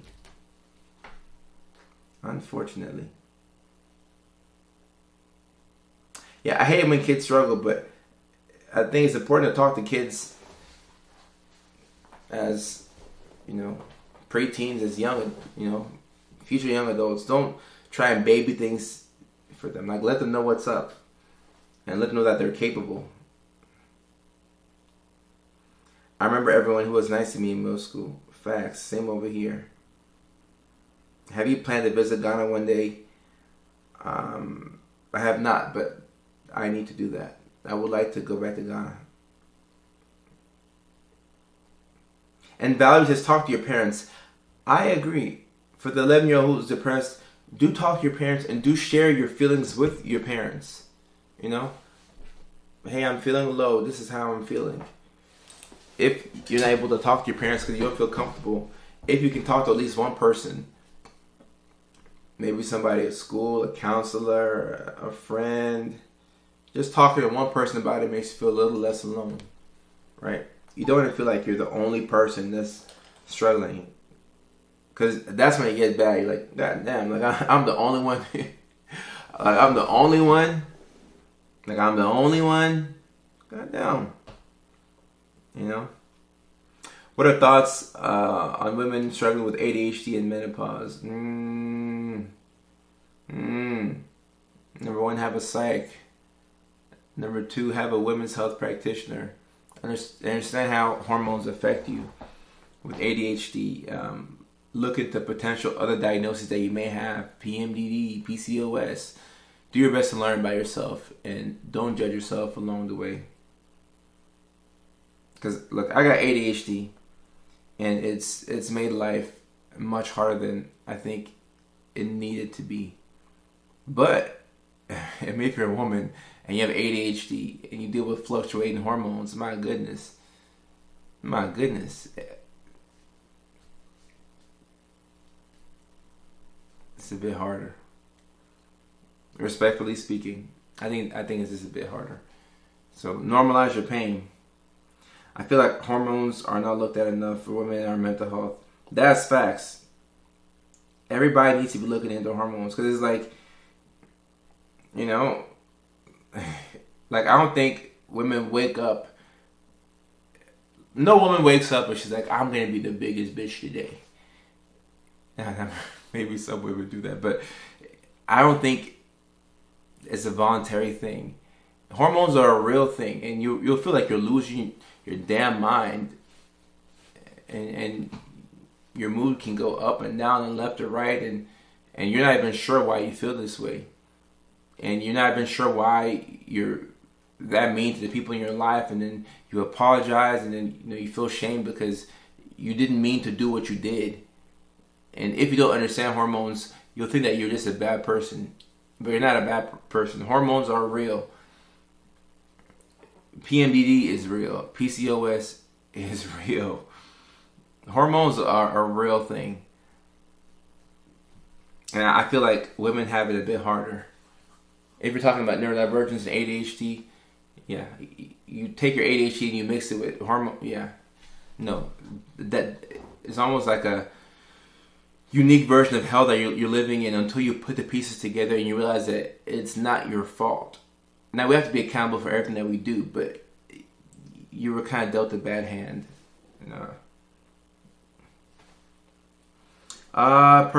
Yeah, we still have the mental health coaching. It should still be in the link in the bio.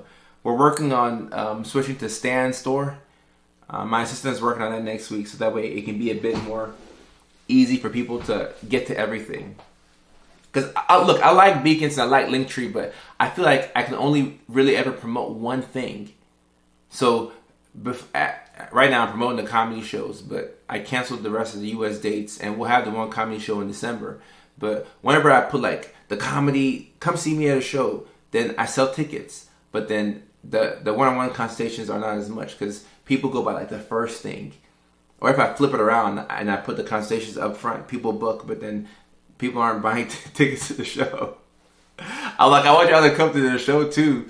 But switching to Stand Store, I think will be a little bit better. Because I've been looking at Stand Store, it just looks so much neater. So people DM me all the time and they're like, where did I get to the code? And I'm like, damn. I just wish it was more organized. So we will organize all of that starting next week. That's a goal of mine. Women can mask better too, and they won't know that they're neurodivergent. Right. That's one of the reasons why women don't get the diagnosis in time, because women mask. Women are very good at adapting, and it's to their detriment because you adapt and you adapt and you adapt and you find ways to, makeshift ways to survive, and you do a really good job at it, but you're working twice as hard as the average person in your situation. So you're working 2-3 times as hard. So because you're so stressed, your cortisol levels are high and you're chronically overwhelmed. You feel like you're behind, and it's hard to prioritize your health. And mental health goes hand in hand with physical health, and not because you're not prioritizing your health, you gain a little bit of weight, so now you feel bad about yourself, and then you're bloated. It's a never-ending cycle of you put these makeshift solutions together, and you keep doing that till you burn out.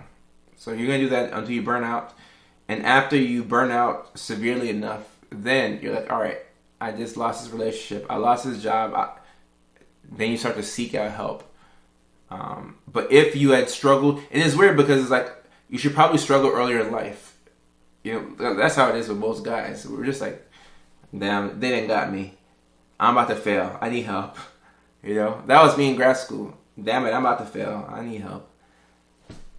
But when you're so good at masking and you're so good at social camouflaging, there's this big component of shame with anybody who has ADHD, but especially with neurodivergent women. I think with women in general, but especially with neurodivergent women, shame is like a big ass thing. So you would spend more time trying to convince people that you're okay as opposed to actually not being okay so you can get the help in time.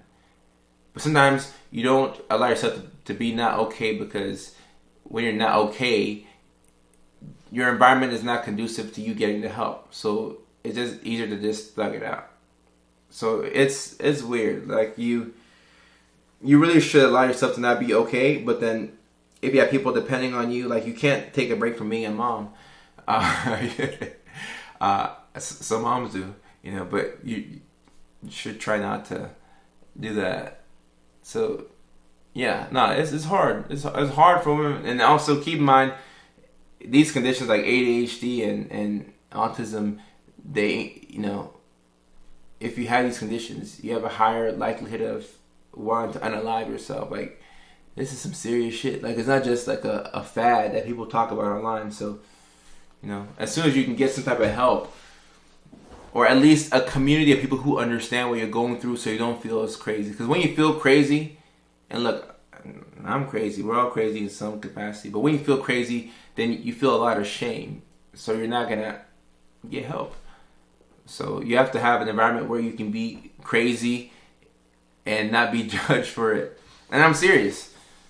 Other like-minded individuals who say, hey, man, I've been screwing up too. But hormones play a big part. Hormones are a big thing. And Carrie, masking is exhausting because, you don't know who you are.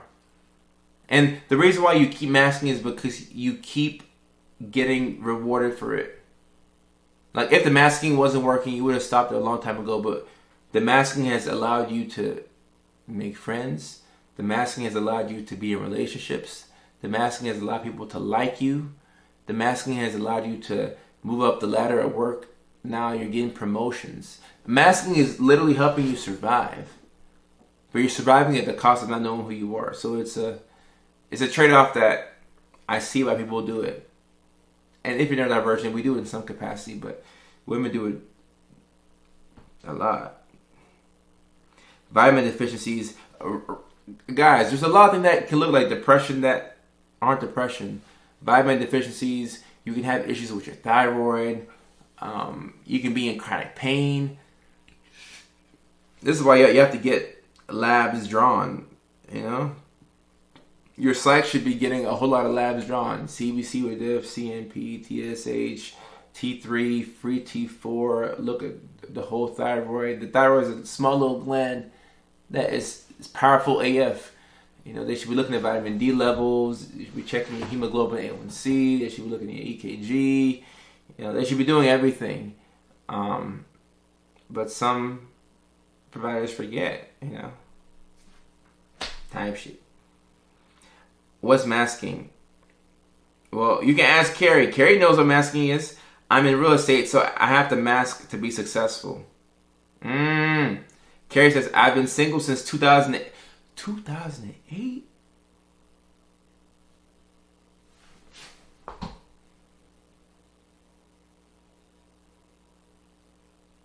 Hold up. How many years is that? 2025. 7.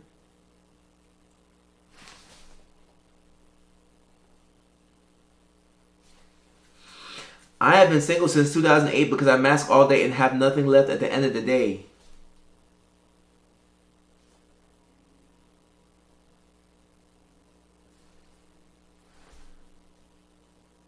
"17 years.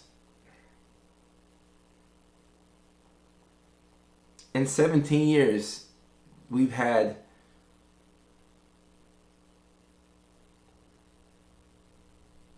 like what, 17 iPhones?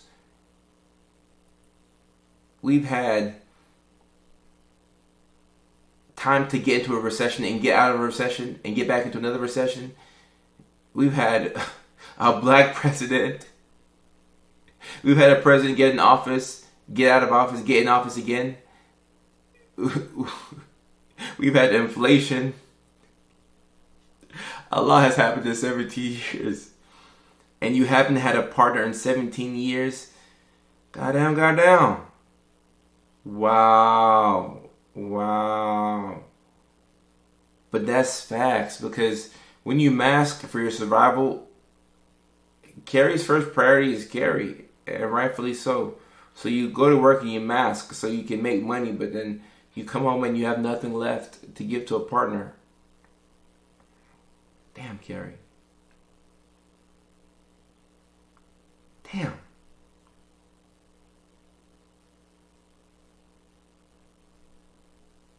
Shit. I've been single since 2016, got tired of masking relationships. Oh my gosh. Been single my whole life. All the single ladies, all the single ladies. I work customer service and my manager forces me to do eye contact and mask. Oh my gosh. I've been single since I started having... Okay. Antonella, I appreciate you. What in the world? Guys, it is hard to be in a relationship when you're neurodivergent. Look, I mean, before my current relationship, I was single for what, 5 years? Now, I still had like, you know, ladies and stuff, but like I was single, if you feel me, type shit. But damn. Wow. It takes a lot out of you when you have to mask. And depending on the job that you have, you do have to sit there and you gotta smile like this, and you gotta smile, you gotta be happy, and your soul's dying, but you gotta be happy because you gotta pay the bills. You gotta be happy. You have to do customer service. You gotta smile like this all the damn time. You don't want to smile. That shit's exhausting. All I can say is, if you're neurodivergent and you have to mask, find a way to creatively express yourself. Like even what I'm doing now with social media, it's such a powerful tool. Like you have to express. It's kind of like when you know you keep farting because you gotta take a number two. So because you don't take number two, you're so gassy like I am right now. You just keep farting and farting and farting. You know. You gotta get it out of you. You have to find a way to express yourself. And look, our jobs and our careers are not our purpose. We have to remember that. Your job is not your purpose. Your career is not your purpose. It's not your identity anyway. Even me, like what I do for a living is actually really tied to my purpose. So like I feel fortunate, because it's mental health, and then that's what I do online. But it's still not my purpose. My purpose is to help people regardless of the setting. It could be in the office. It could be at the comedy club. But you have to find a way to tap into your purpose. And don't rely on your job to do that. Because your job is just for survival. You're just working to take care of yourself. And that's it. It's not your identity. Does yelling count? Yelling counts. Yelling, kicking, screaming, farting, jumping, shitting, whatever you gotta do. Static Shock on YouTube says, art is the first step to articulation. Facts, it is. It is. You have to express yourself some way, somehow. Carrie, now if you love what you do, then you're blessed. Not a lot of people love what they do. And I don't think you should love what you do what you do, especially if doing what you do, keeps the bill, the bills paid, and you can use that and transition into another job, another career that you like more. Oh, Carrie, if you love it, that you're probably really good at being, in real estate, so that's why you love it. Eve, it is hard to find purpose. That's why you've got to do things. Until you find purpose, you're gonna be. Guys, I tell you,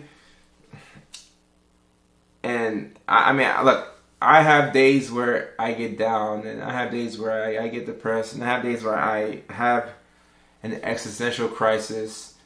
And sometimes this can happen when my videos are hitting, and I'm getting views, and like I should have no reason to be sad, but sometimes it'll happen. But what has helped me and what has, prevented me from crashing out has been the fact that I have purpose. Like without purpose, I would be reckless. I would be self-sabotaging intentionally, which I do, but unintentionally, and not as much anymore. But I would be so reckless with my life. I would be doing way worse than like I've ever done. I'd probably be on a lot of drugs. I'd be looking for cheap dopamine, which my ADHD brain already kind of wants cheap dopamine. I have to regulate myself. I gotta rein it in and remind myself, no, this is what we're doing. This is what we're after. We're not gonna be doing all that BS. Like, we gotta stay focused because we got a purpose. But I'll be so reckless with my life if I didn't have a purpose. Like, my dreams have saved me. I tell my team all the time, my dreams have saved me. If I didn't have purpose and dreams, I would, especially like doing social media in what, Los Angeles, oh my gosh, I would not be up to any good. Y'all come over to my house and you open up the door, whatever you would see would not be anything that could be filmed or televised. My light died. I would not be doing anything productive. I would not be helping out people. It would not be a good thing. I just like that right here. If I'm idle, I'm a mess. Some of us have to be doing in order to, keep ourselves out of trouble. Well, I guess this light died. Fuck it. We'll just keep it like that. Being idle is not good for anybody. I think we should have things going on. Do not be idle. Do not be idle. Not good for any of us. Where does it say? Idle time is the devil's playground, something like that. Think about all the times that you've got in trouble in your life. Think about it. All the times that you've got into the most trouble in your life, when you've done the most rancid of things, you were probably bored. You were bored. That's why you got in trouble, because you were bored. So we should not be bored. We should find things to do. We should be tiring ourselves out. Okay, Tara. Lori Ann. Lori, how are you? Lori on YouTube. Static Shock, thank you. Idle hands are the devil's tools or playground. Guys, I'm telling you, that's facts. Don't be bored.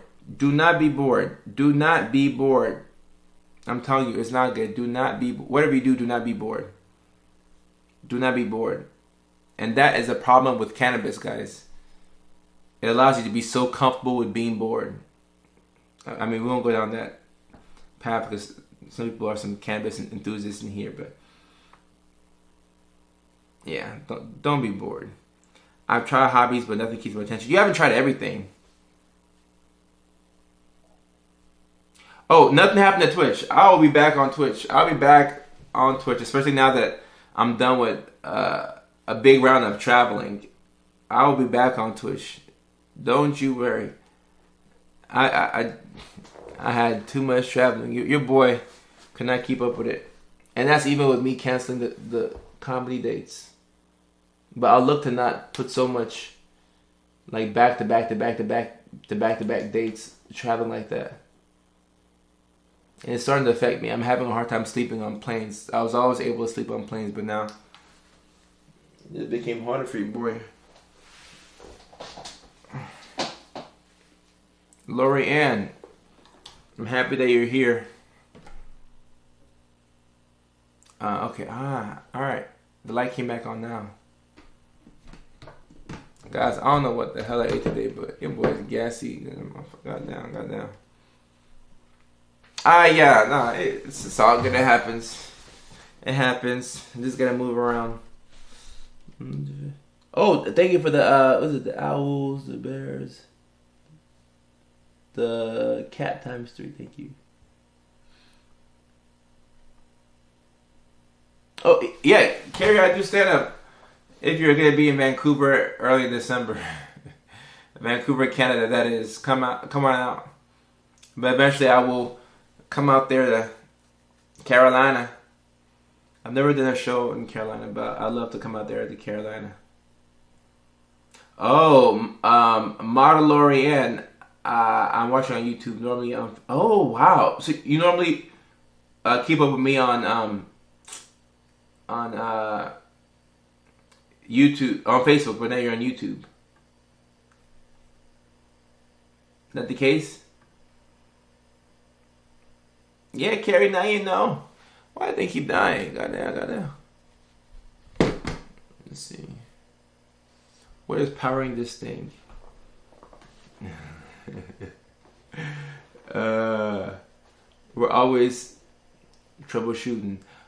What I will say about the conference that I just went to, the Meta conference, seeing Mark Zuckerberg test out products in real time, and some of the products weren't working all the way properly, was very inspiring. I was like, why do I feel this need to be perfect when you have billionaires who are willing to make mistakes all the time?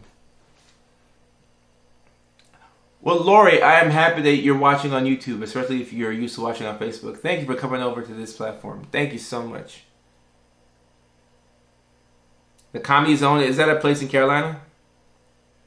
So, Eve, the new glasses, I will get those new glasses. So, I was get.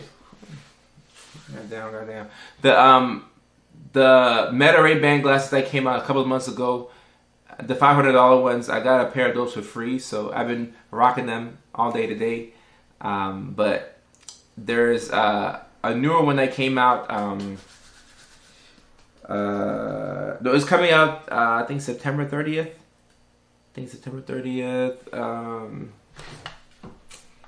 Guys, this thing is crazy. Meta September 30th. This pair of glasses can do like live AI.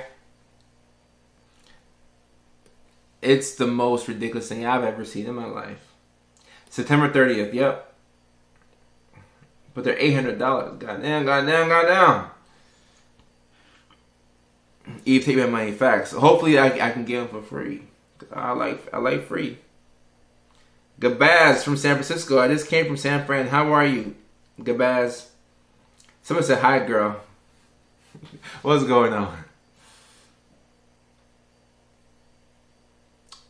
How do you find some of the more centering words, concepts for yourself? Purpose, confidence, joy, peace, grace. How might one get better at practicing them? Shoot, you get better at practicing those things by just doing. You have to do. I don't know how else to say it. You just have to do. You gotta do.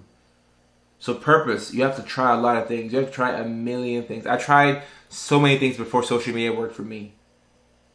And it's crazy that I have 223,000, or I have 234,000 YouTube subscribers. That's crazy to me because YouTube was the first platform that I tried to make work. And it wasn't working for me in 2017. I was a YouTube failure. And then TikTok popped off for me in 2019. And then things took off. But I tried so much. I was going around the Augusta Mall making videos. People were laughing at me. I just kept trying. I just never gave up.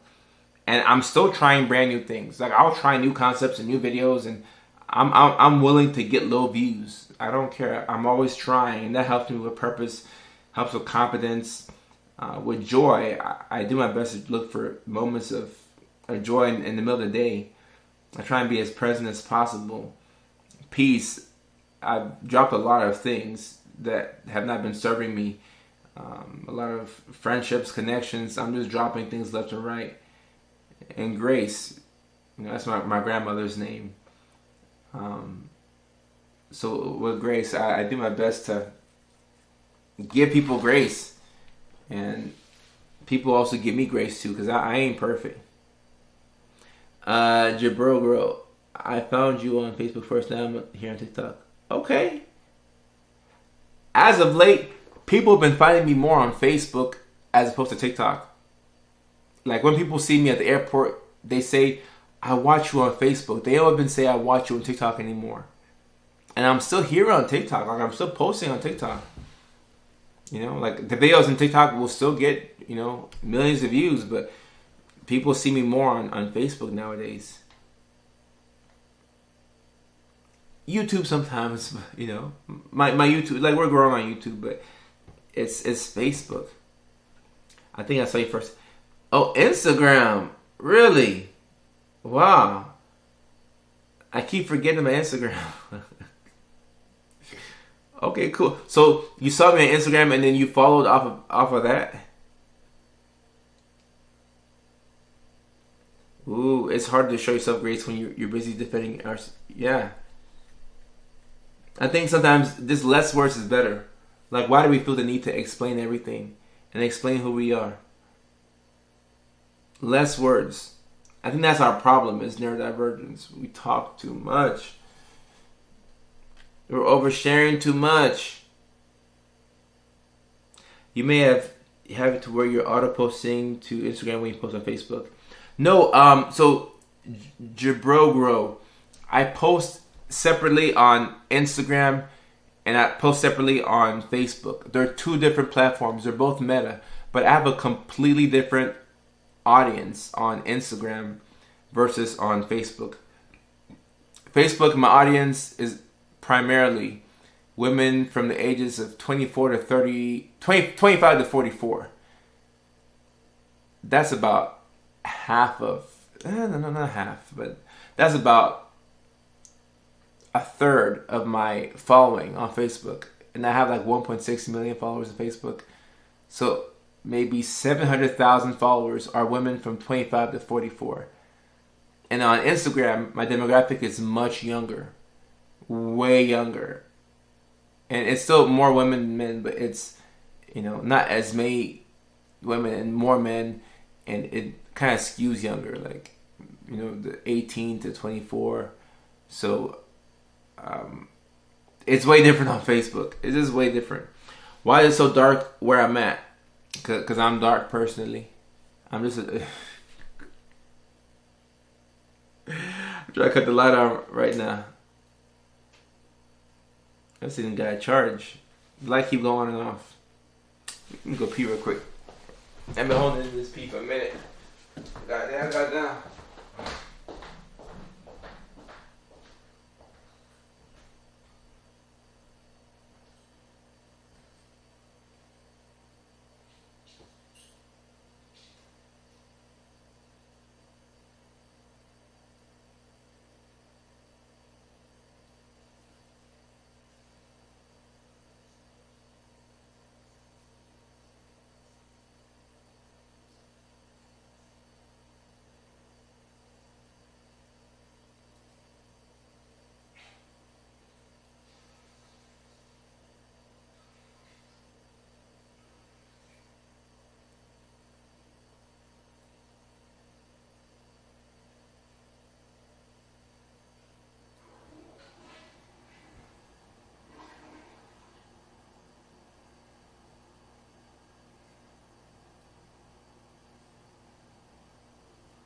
Shop at the mall.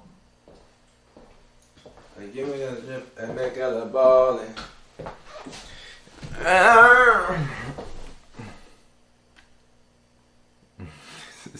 why is it so dark where you at? Cause I'm dark. I'm dark, goddammit. Somebody's name is Bruh.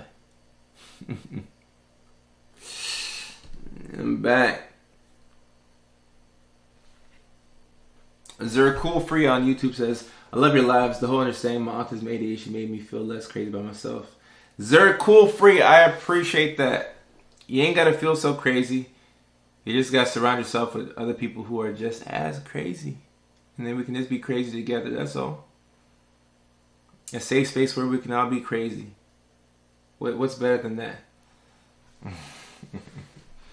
If everybody is crazy within a certain space, then who really is crazy? Right? There's something to think about. She sent me a text. I answered her call. She loved when I flex and shop at the mall. Walk in with the drip and make you a ball. Oh, boy. I sent a fruit basket. Make it fake it. Friday night. So those of y'all who are watching, y'all are not people who go out on Friday night. Y'all don't go out to the bars or the clubs. What are y'all into? Man, this like that keeps going on and off. It's crazy.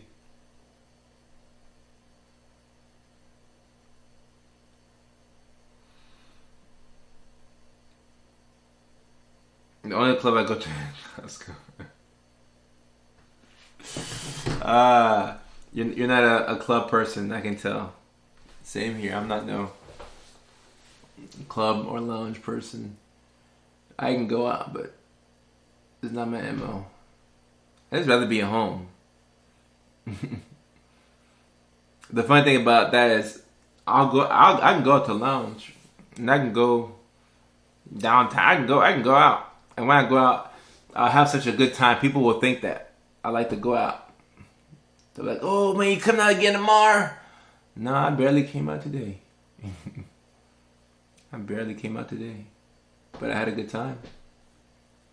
My dog is at home. I left my dog at the pet boarding so I could take a break, but now I miss my dog. I might go pick up my dog tomorrow. Straight up. Somebody's name is Fart Condensation. Wow. Alright, 10:31. It is late on the West Coast. Oh, he's doggy. It's a sheep. Yeah, I let the dog at pet boarding because I was just traveling, up and down. So I'm like, let me just leave the dog at pet boarding because I keep going. I keep traveling.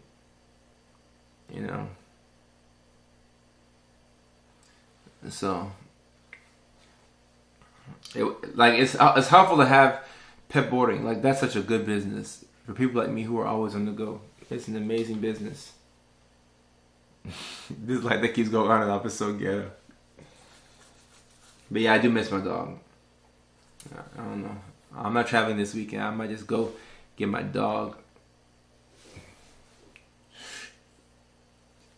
We'll see. For a long time I suffered and didn't realize what was going on with me, especially you being in. Rachel, what was going on? What did you find out? But I'm hopeful that my content helped you, learn more about yourself. Yeah, I think I'll go get my dog tomorrow. I think so.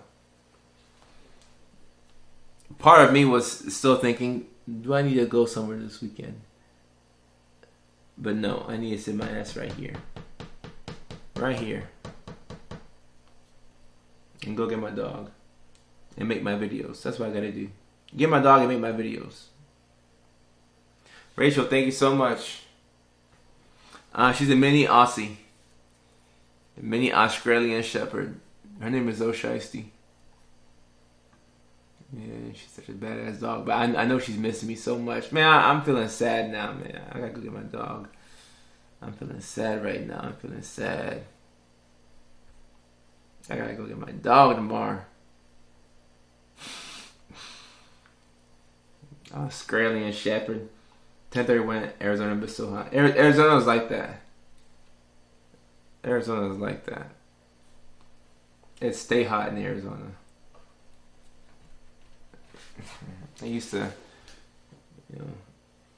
spend some time out there in Arizona. I mean, we see patients in Arizona. That was the first. Actually, my LLC is in Arizona for cerebral psychiatry. I don't know why I did that. I'm trying to think, why the hell did I put my LLC in Arizona? I was dating a girl in Arizona. That's why. I was dating a girl in Phoenix, and I almost moved to Phoenix. That's why I did that. Why the hell else would I do? Damn, Kojo. Rachel, I appreciate you. I'm happy the content was helpful for you. And Zerkulfri says, your content made me speak more to my mental health peer support to better advocate for myself, as it's hard for me to open up. I appreciate that. Thank you so much. Eve, that light does hate me. I'm trying to charge it to make you ficky, but... And it's all... It got like some percentage in here. Let me see. Yeah, it's charging the... Yeah, okay. It's charging the thing that's powering this whole live stream. Rachel, ADHD can be very debilitating. People don't realize how debilitating it can be. But I think people forgot. It's gonna inspire me to make some great content this weekend. I think people forgot how devastating ADHD can be. This thing can be devastating. Rachel, I feel your pain. As a younger African American male, 32 years old, Razer has a camera with a selfie ring light built in. Matt Jones says, I can't even see your face. TikTok was trying about that. No, TikTok, let's allow that comment. Because he's not even roasting me. He's speaking facts. You can't even see me right now. You can't even see me right now. Matt Jones he's speaking facts. That's why I put the light on. That's why I put the light. Now, obviously, with this camera, whenever I get closer to it, even with low light, I get close to it, then the issue autocorrects. But why do I have to get so close for it to look good? I don't have to do that. I don't have to talk so close to this camera for it to look good. It ain't gotta be like that.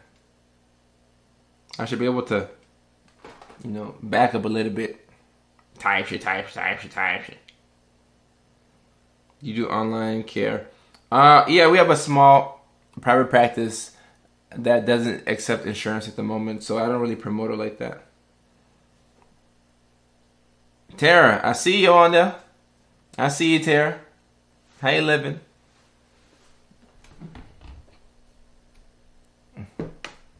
Tara out there in Nashville. How you living? Okay. Come on, light.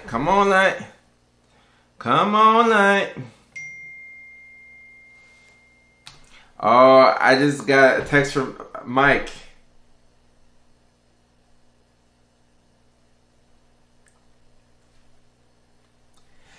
I'm on the sticks this weekend. Bruh. I'm good. I got the internet fixed in both locations. So both locations are set up for high-speed gaming.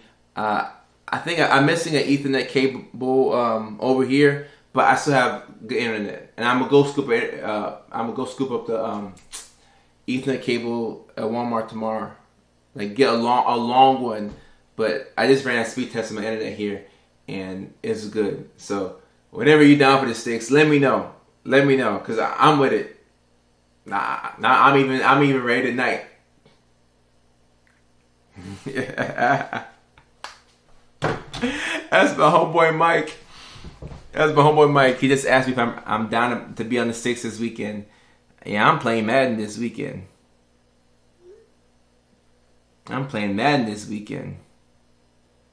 Zerkulfree, I appreciate you and I love you too. I love my community. Like it's a difficult thing to explain to my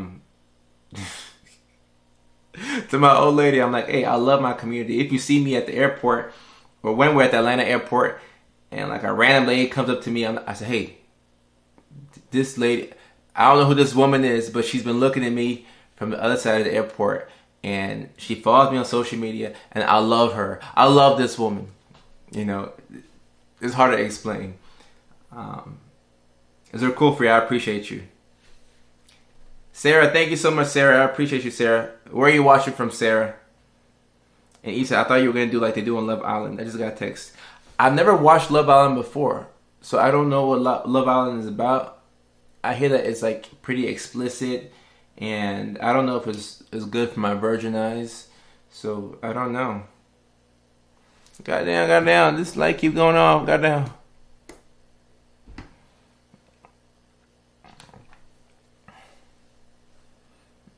I guess we have to just go the old school like type shit. I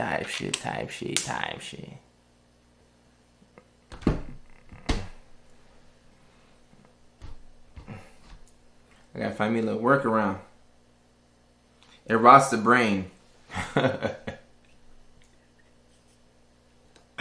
I don't want to watch Love Island if it's gonna pollute my virgin brain, guys. It's not good for me. Sarah's watching from Charlotte. Sarah, you're watching from Charlotte. Wow. And it's 1:40 a.m. in Charlotte. Thank you for your attention. Thank you so much, Sarah. It's hella late out there. Yeah, but I've heard that Love Island rots the brain. So I gotta, keep my eyes away from Love Island. People really like it though. People love Love Island, and I see the memes, and I don't get the references because I don't watch it. Ah, damn! Mike just hopped off the sticks. Ah, dang! I just missed you. Got my nephews. Ah, dang! Shoot! Let me know I'm free tomorrow. And Sunday too. Man, right. Ooh, guys. What we need in this world is a good Madden franchise. It probably means nothing to y'all. Y'all are like, what the hell is he talking about? But I do this thing where I get up with the guys and we play Madden. And we can play Madden for hours and hours and hours and hours. And it's advice. You don't want to be on video games for hours on end, but it beats what else we could be doing. We could be, getting ourselves into trouble, and we could be doing substances. We could be out here, there's a lot of trouble that we could be getting into, but we're just on the sticks. You feel me? Ain't nothing wrong with that. K-Rock, how are you? How are you, K-Rock? I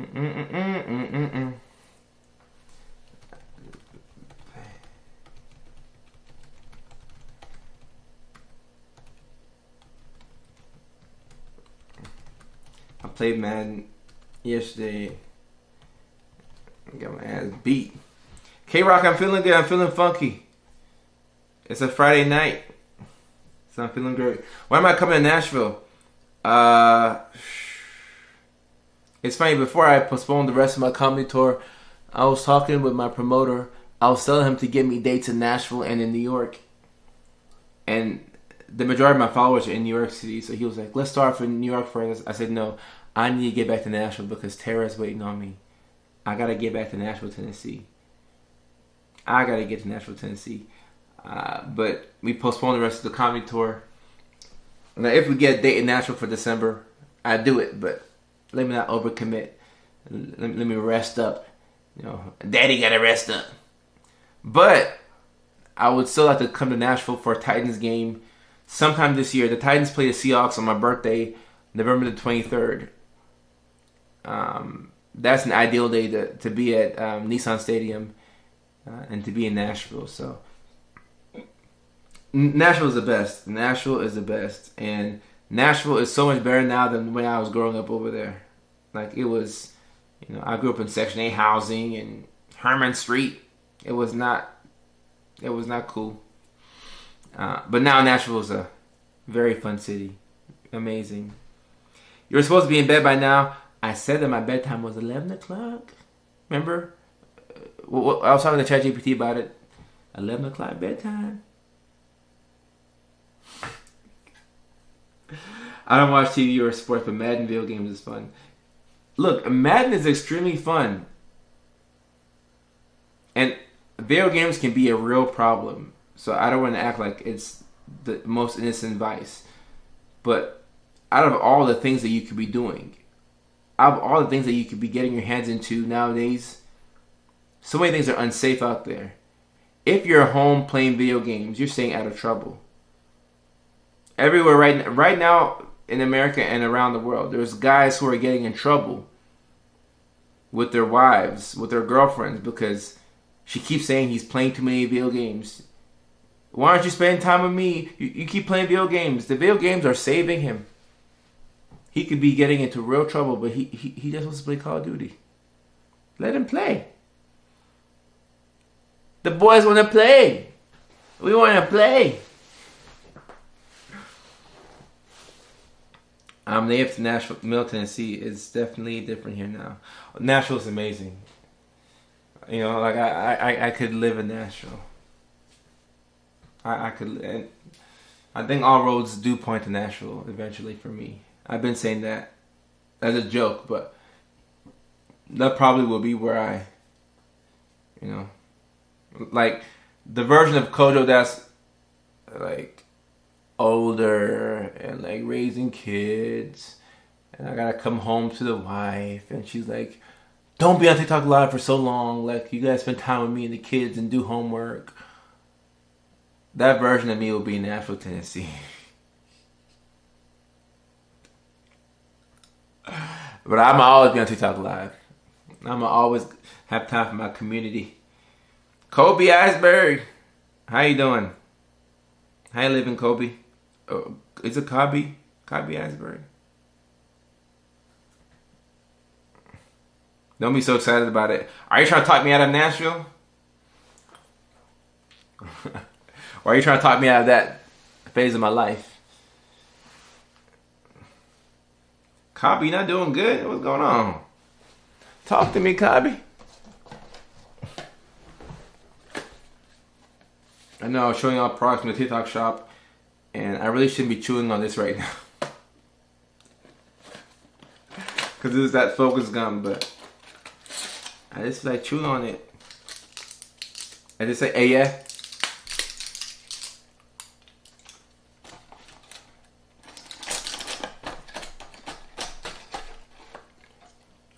Remember, let me make sure we can see that comment.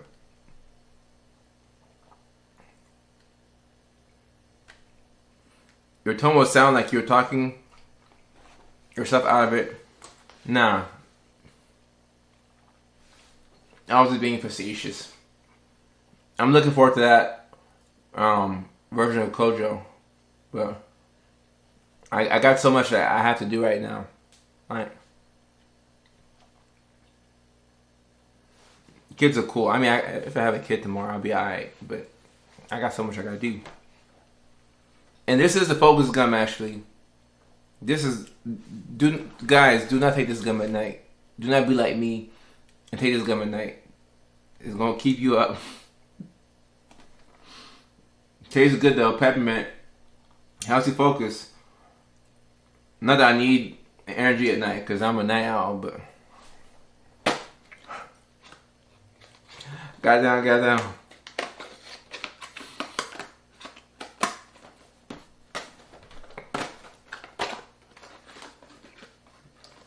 Is this gonna keep me up? Have y'all tried this gum before? Is it? Let me see what time it is. Is it smart to take this gum at 10:48 p.m.? Is it gonna keep me up? Anytime, anywhere. Balance energy. Get in the zone. Patented formula. Caffeine boost. Oh, dang it. L-theanine balance. Vitamin B6 and vitamin B12. Zero sugar. So that's helpful, but it got 40 milligrams of natural caffeine. So yeah, I'll be up tonight.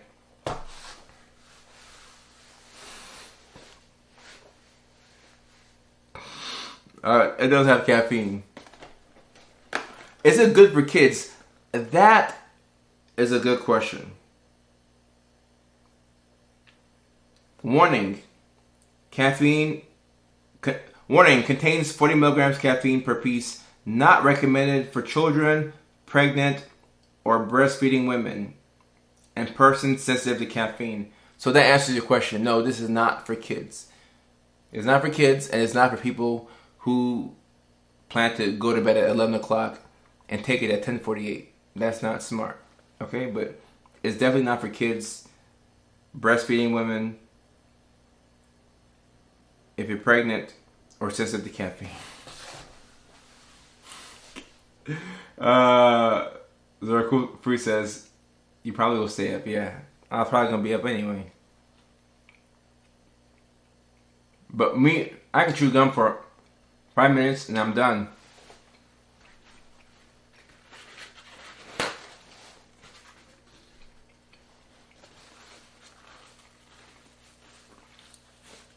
Is anybody else like this? Y'all can chew gum for like just a couple of minutes and then you're done? Cause I used to swallow gum, but you can't swallow this gum. It says don't swallow it. I swallowed it one time and then I looked online and said don't swallow it, and I was freaking out. I was like, oh no, I swallowed it. So if you swallow it, it's okay, but just try not to swallow it.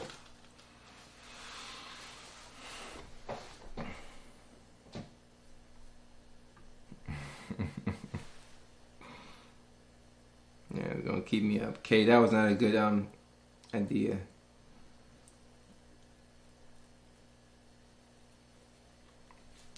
I got the mint ones. Oh, okay, you got the mint ones of this? What flavor do I got?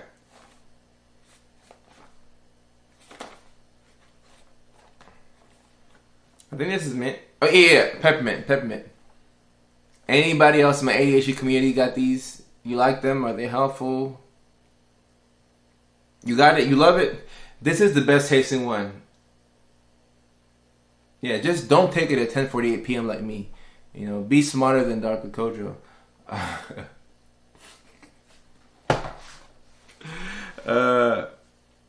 No mints, not gum.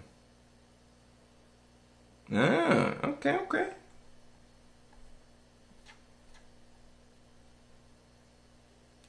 I have too much energy, so coffee or that would not work for me. Right. If you already have natural energy, don't take these. Don't take these. There, I just... I'm weak. You're right, it's true that I'm like, what was that flavor? Yes, guys, some of us have the type of ADHD that we're already energetic at night. Like in the daytime, we're just kind of like trying to get through the day. But at nighttime, we come alive. So if you have a lot of natural energy at night, do not take these. Do not take these. Zero Cool Free saying, I have too much energy, so coffee or that gum would not work for me. So do not take these if you have too much natural energy at night. You shouldn't be taking it at night. But especially if you have too much natural energy, don't be taking these.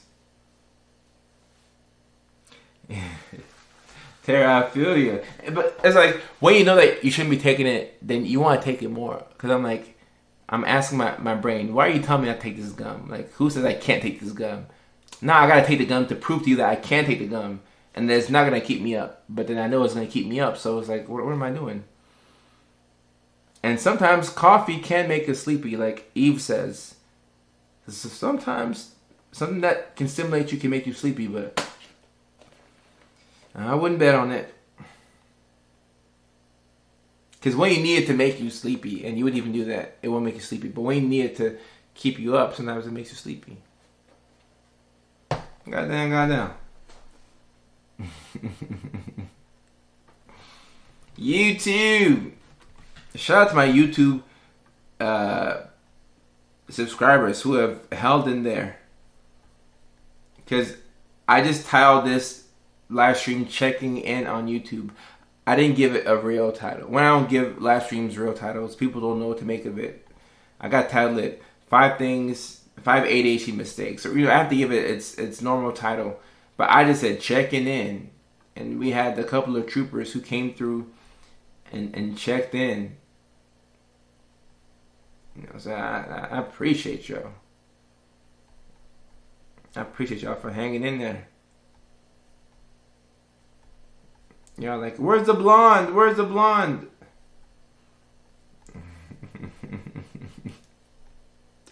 Where's the blonde? She is asleep right now.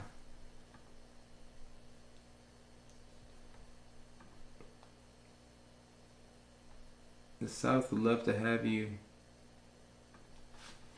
And likewise. Oh, Tara. I got somebody on YouTube saying that the South would love to have me. Maybe I gotta come out to the South. Maybe God's telling me to come back home Tara, is that what God's telling me? Come back home? I gotta come back home?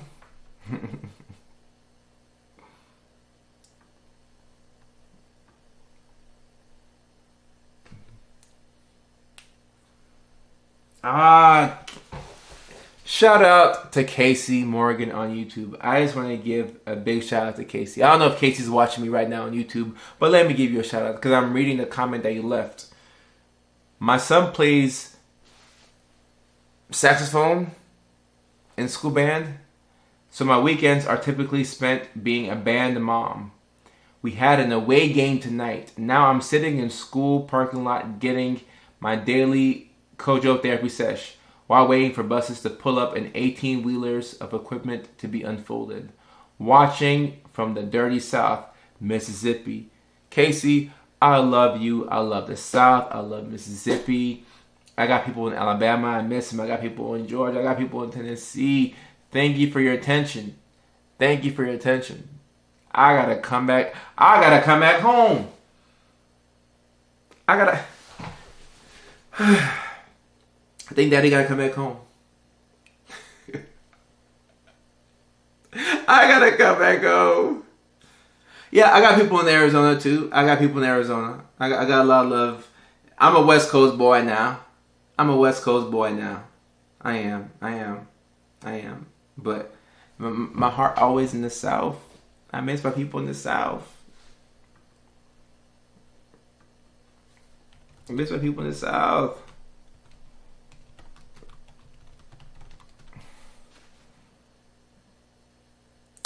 Where? I got people in Nashville. I got people in Atlanta. I got people in Charlotte. I got people everywhere. And Lori is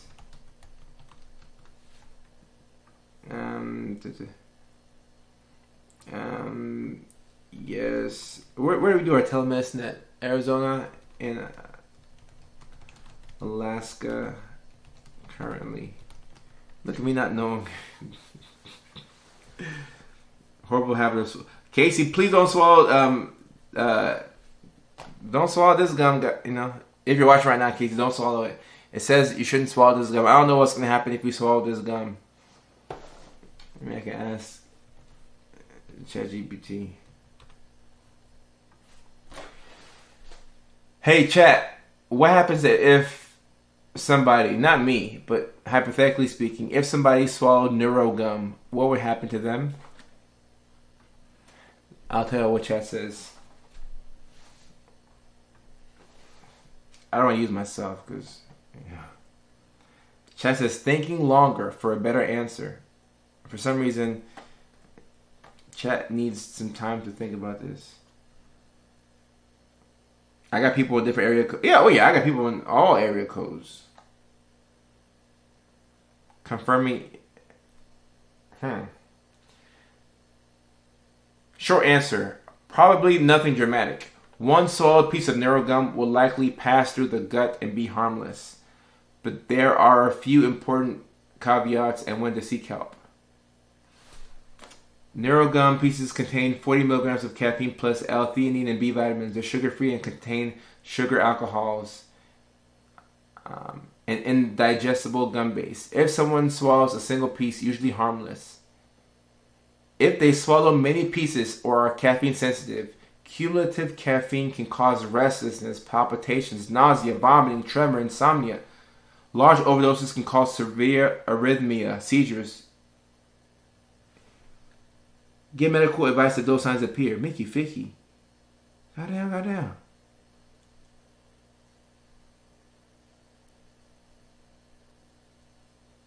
Okay, wow. Yeah, so it's a caffeine overdose. Wow, okay, cool. So this gum is no joke. Caffeine, L-theanine, vitamin B6, and vitamin B12. Okay. Good thing I didn't swallow the gum. I got the gum right here. I'm going to show y'all. I'm looking for this to convince myself that I didn't swallow it. I didn't swallow it. I did it once, but after I did it, I was like, alright, Kodo, don't ever do this again. Please be careful. Please be careful.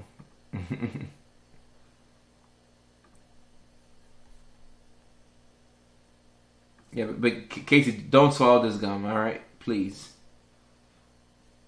If more than one, and caffeine toxicity is a thing. Obviously, caffeine is a stimulant, so we should be mindful of anything that we consume. So, can you recommend non-prescription supplements or food for ADHD? I had SVT to Lablasian. Well, I mean, I guess it's convenient that I have this right here. If we're talking about non-prescription supplements for ADHD, if you ask me, stimulant medications are still the first line options for ADHD. The evidence says that that's the best. But some people, like the listing seamstress, sometimes you have some cardiac issues and you may be wary of stimulants. Some people have comorbid bipolar disorder, meaning that they have ADHD and bipolar disorder. So they want to be careful with stimulants and they don't want to use it as an option.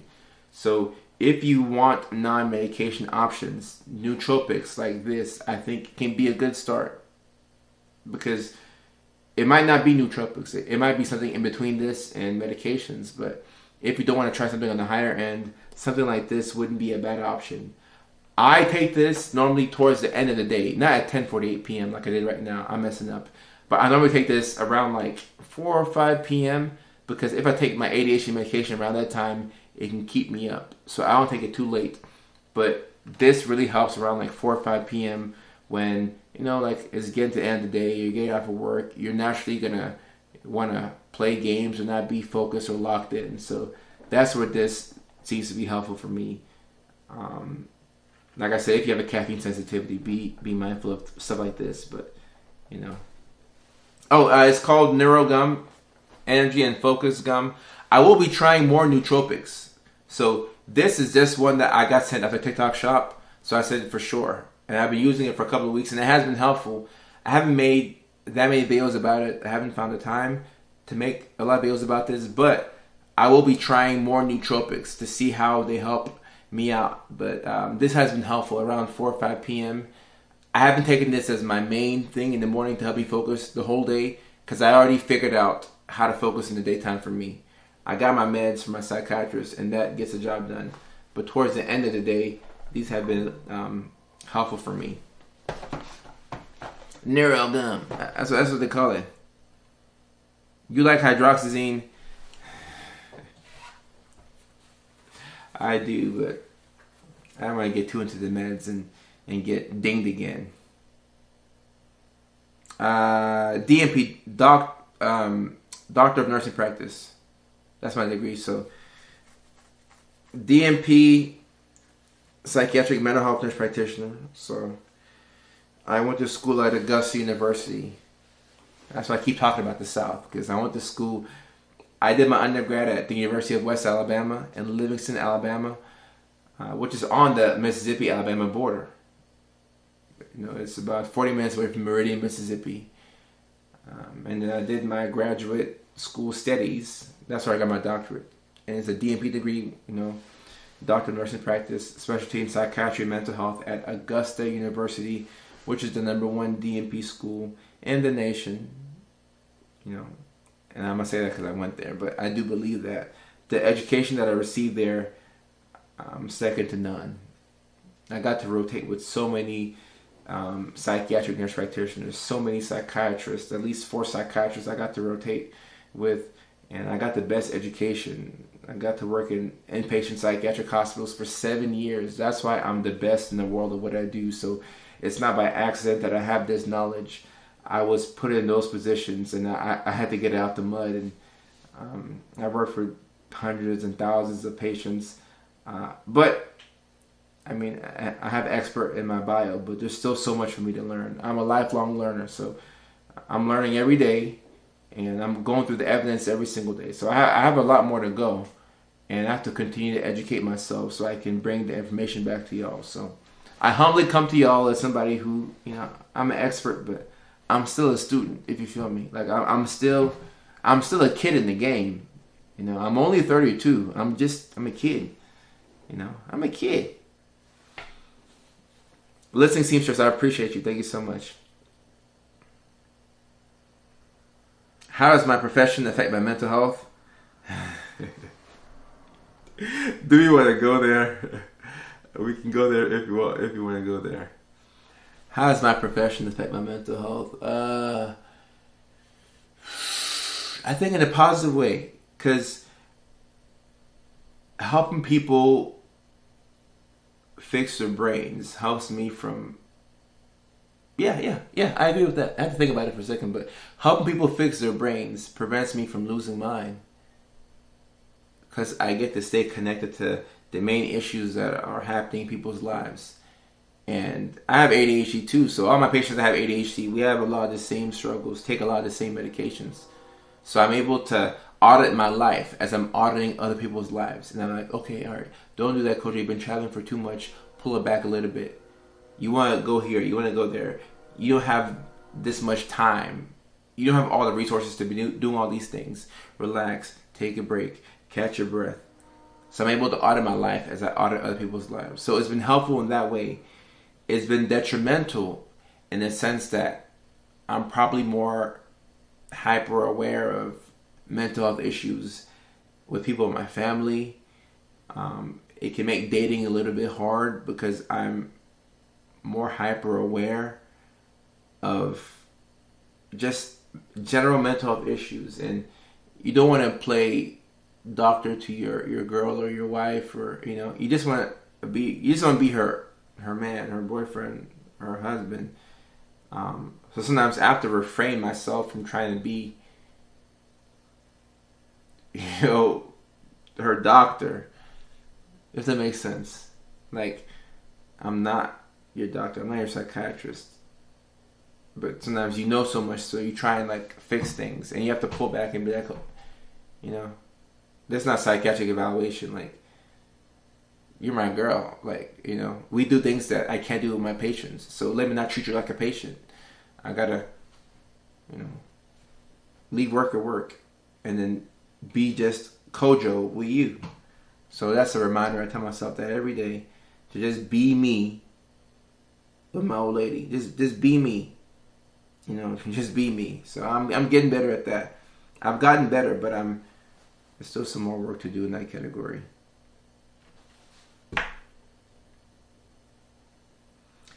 How do you balance taking on everyone else's situations? I have a big capacity. Like, I enjoy it. If you don't enjoy this type of thing, I don't think you can stay in it for long. I genuinely enjoy it. So I gotta be careful with my words here. If I could do psychiatry for free, I really could. And I won't, because my time is valuable, but I could do it for free, if that makes sense. Just like content creation. I could do content creation for free. I could do stand-up comedy for free. I mean, I don't, because these things pay, and I still gotta pay a team, I gotta pay bills and stuff like that. But I could do all of these things for free, which means that I enjoy doing it. So that's why I'm able to continue doing it. I really feel like I hit the lottery, because I'm doing things that I enjoy doing. If I didn't enjoy doing it, I would tap out. Because I naturally want to do a million things at once. So if I don't enjoy it, I would have been tapped out. I just couldn't be in the game. I couldn't do it. My partner said it's living like living with my own therapist. Yeah. I have to work harder to be nice to myself, because I know when I'm messing up. Like, I know when I'm messing up. I know when my mental health is getting worse. Like, I know it right off the bat. So I have to find ways to be human and be kind to myself. It can be hard. Oh, you have to have your own therapist. I got my own psychiatrist. You have to. Like, at the end of the day, I'm just human. I ain't no special person. I'm just human, doing the best that I can. What do you do when you feel like it's getting worse? Oh, for me, the first thing that I do when I feel like things are getting bad is I check my sleep score on my Oura Ring. And normally my sleep is bad. So that's the first thing that I go after. And then, I ask myself, like, are you doing any substances? Are you getting high? Are you drinking alcohol? The answer to that stuff is normally no. So that's not the issue. It's more so of a sleep thing. And if my sleep is good and I still feel bad, I'm going to ask myself if I'm self-sabotaging. Like, am I self-sabotaging? Like, what am I doing to make things bad for me? And what can I do to make things a little easier? So whenever things are getting bad again, I get some damn sleep. That's what I do. I gotta get that rest.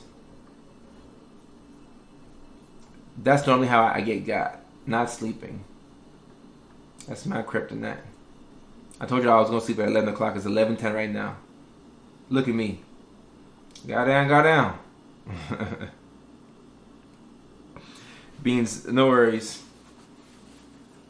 Oh, Eva, I agree. You can't control certain things. So if I can't control, then stop thinking about it. And Beans, I'll say this right here, and then I will work to end the stream. If you can stop the self-sabotage, that's like 70% of the work, I promise you. If you can get out of your own way, that is 70% of the work. I have made the biggest strides in my life by just getting out of my own damn way. I just get out of my way. It's normally me that's in my own way. Stop self-sabotaging. Like, I'll ask myself this. Like, why do you start so many damn things and you can't complete these things? Like, why do you know what you have to do but you still don't want to do it? You want to go do something that's fun instead. You want to go play video games instead of doing the work. You want to go play video games instead of doing your budget. Or, you want to go do the fun thing instead of the hard thing. You have a hard time sitting down being bored. I used to really struggle with that. I couldn't sit down for nothing. I couldn't be bored. Yeah, the loop of self-destruction.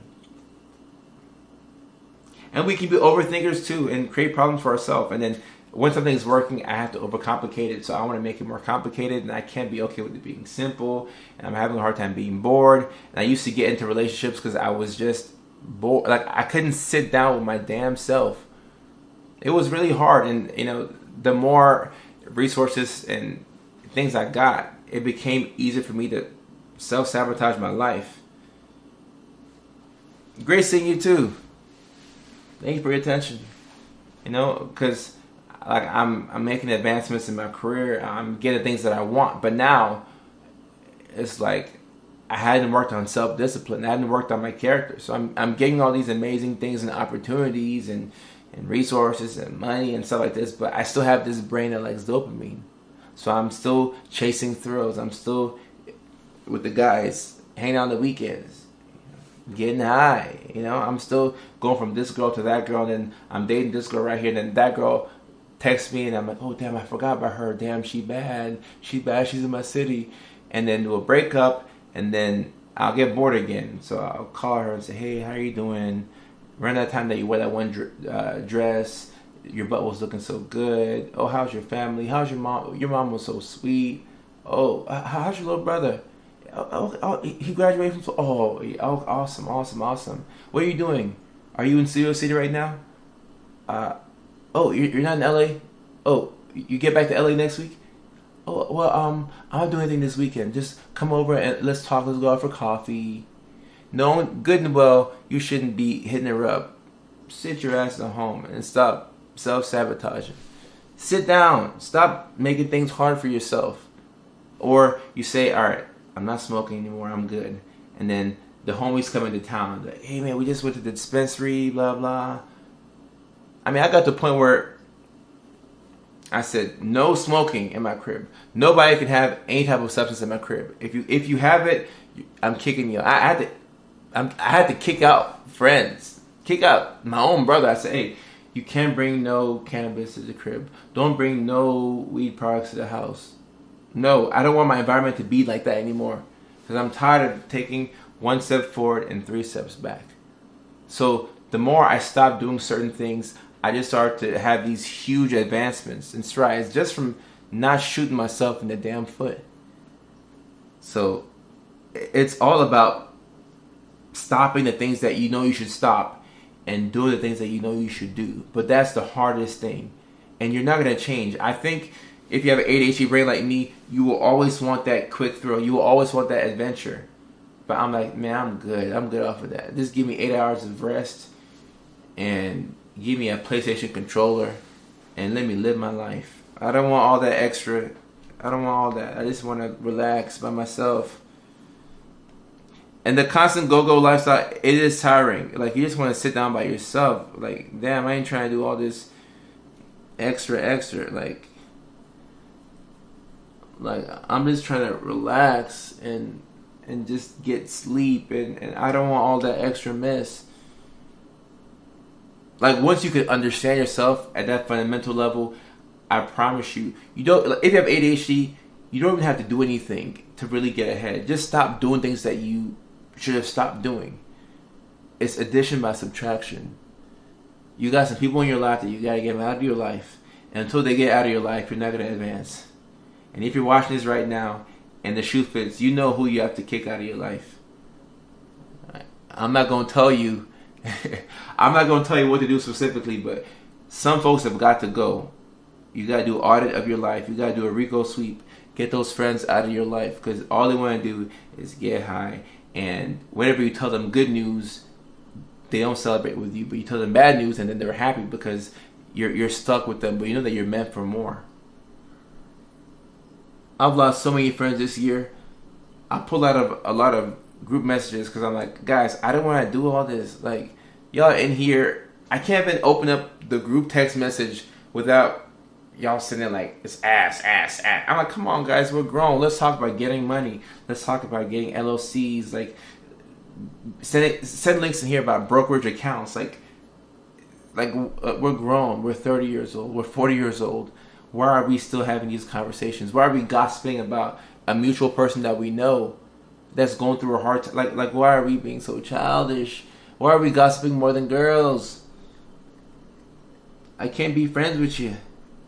Like, you know, I still love the homies, and what they're gonna say is, "Oh, you think you're you're a celebrity now? You think you're too good for us?" I've been a celebrity for 5 years. I'm not too good for you. I've been what I am. I just can't keep participating in these activities because it's holding me back. And the moment I got out of some of these group messages, I started, like, life has been hella smooth for me since I stopped doing the things that I should have been stopped doing. So, I mean, if you just stop doing the things that you should have been stopped, your life, you will have huge advancements. So, is this really decreasing your appetite for the thrill? So that's where I'm at right now. And if you have ADHD and you can relate, you know what I'm talking about. Just decrease your appetite for the thrill. So sometimes I'll see people hanging out. Oh, we're gonna go. And I think back to the good old days. I'm like, oh, that was fun.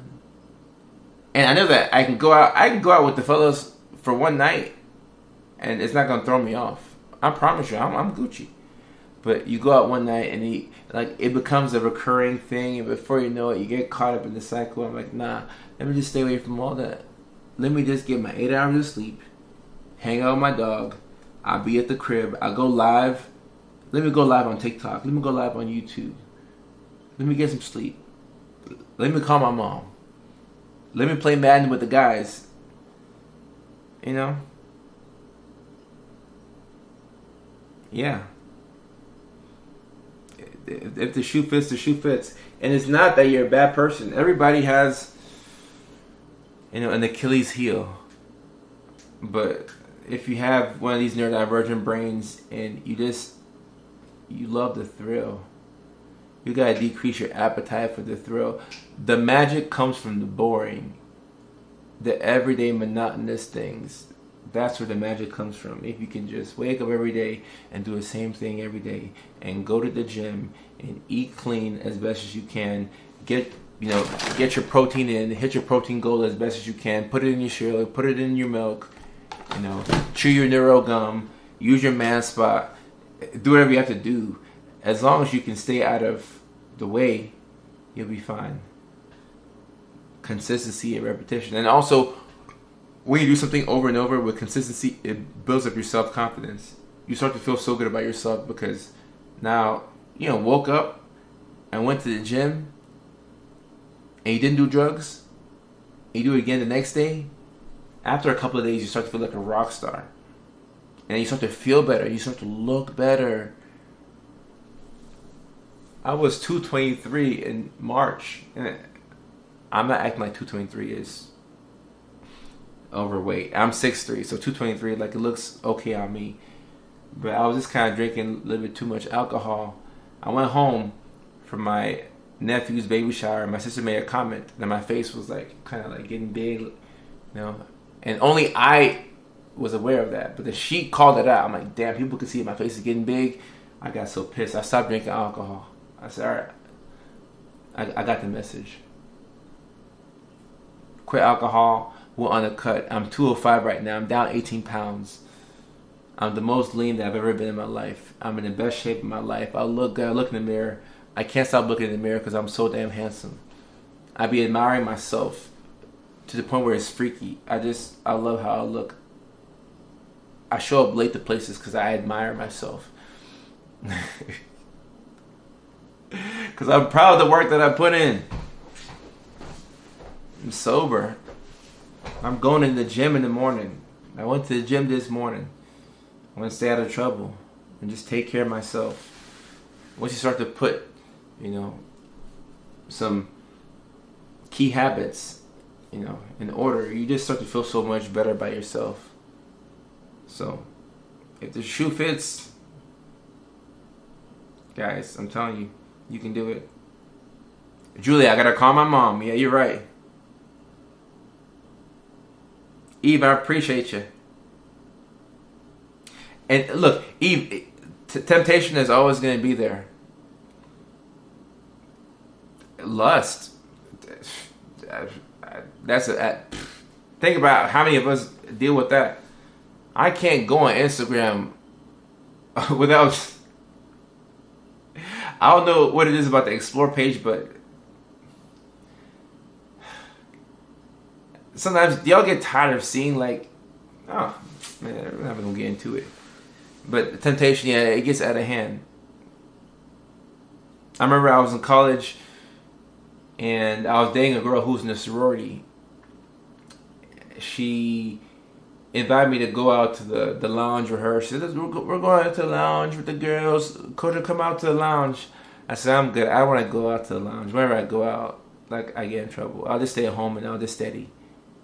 She said, oh, you can't control yourself out in public? It's not that. Why would I put myself in situations where I'm going to lose? Or there's a good chance of me losing. I don't want to lose. I don't want to go out. I don't enjoy going out. I want to stay at home and steady. Or play video games. I go out. You get to talking to girls. I don't want to be in trouble. But she thought that I couldn't control myself. I just want to... Why put yourself in harm's way? If you hang around temptation for too long, it's going to get your ass. Be careful.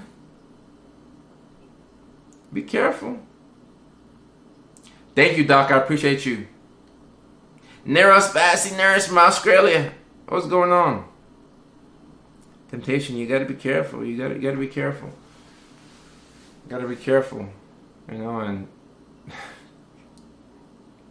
I don't know. Maybe it's a me thing, but I hang around at bars or I get to hanging out too long and then I start having a conversation with a lady and I'm like, you stay around here?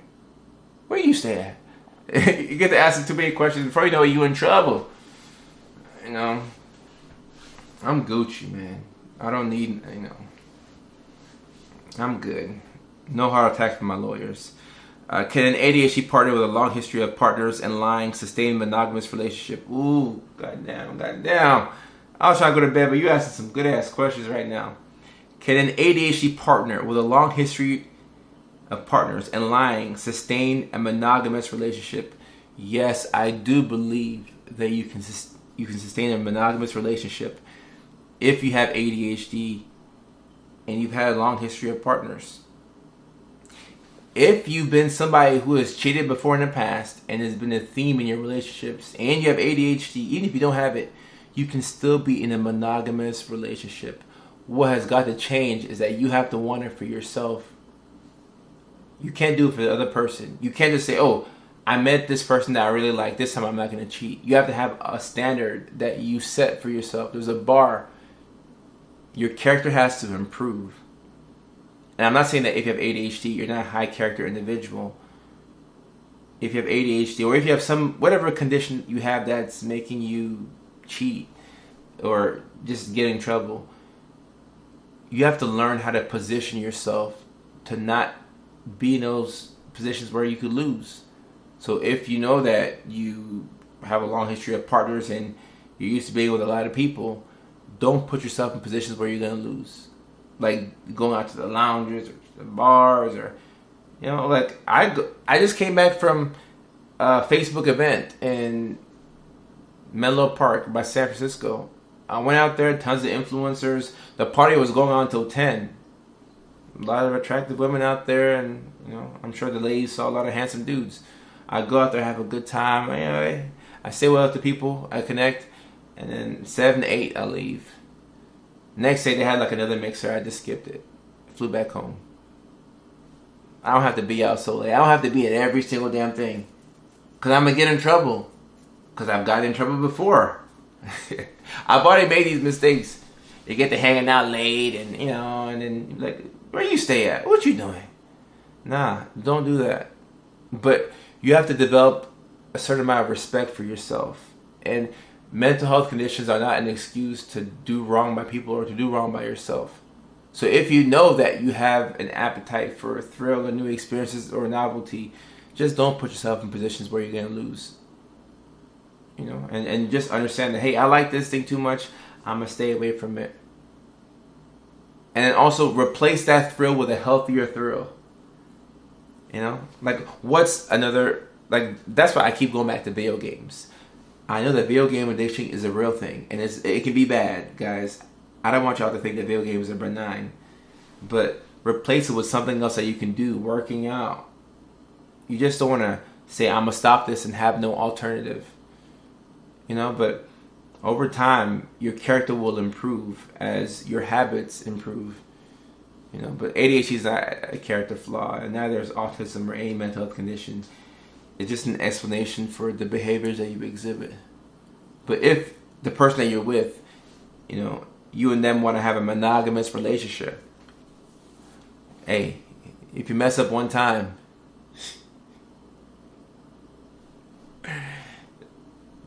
that's it. More than likely, right? So just don't put yourself in a position to lose. A lot of people who win, the first step to winning is not losing. Especially if you have ADHD, you have to set up systems. Like right now, I got this camera right here perched on a tripod, and the way that I have it perched, this is my setup right here. I'm going to keep everything right here, because going live consistently has been a problem for me, because I be traveling, I pack this, and then whenever I get to a new location, I freak out. I'm like, do I have my wallet? Like, I keep losing everything. But now I have cameras for everything. This Sony camera is just for live streaming. I have another Sony camera, which is the FX3. That's for making the skits. Now I have a Canon 80D. I have two Canon cameras. I'm not sure what I'm using them for. I have a DJI camera, which is like the backup camera for the skits. I give everything a thing. The items that I want to promote in the TikTok shop, I keep them right here within arm's length. I make everything easy. I set up a system to where I can go live because it's right here. If you are a recovering alcoholic, it's probably not a good idea to have like wine bottles at the house, empty wine bottles just all over, because it's going to make you think about the time that you were drinking with the boys or with the girls and you were so happy. So you have to set yourself up to win. So a lot of people, it's not because they don't have a desire, but if you're somebody who you really want to do a certain thing, but you keep getting stuck in the same place, your system is not conducive for you to win.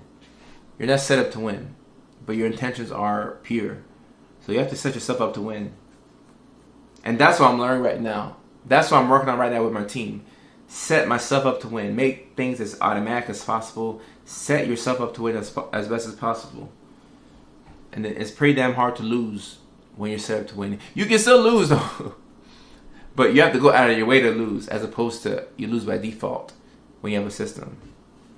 What type of ADHD do you have? I have the most handsome one. I'm kidding. What did my psychiatrist say? I mean, I would argue that I have the combined type, hyperactive and inattentive, but my ADHD is more so inattentive. That's the type that women mainly have. Like, you forget things, you space out. I could be hyperactive and impulsive, but what gets me in trouble is forgetting things. You lose your wallet at the Dallas airport, and now everything is thrown off because you have to cancel your cards. You lose your $300 guitar at the Dallas airport. You know, like, I get in trouble because I lose things.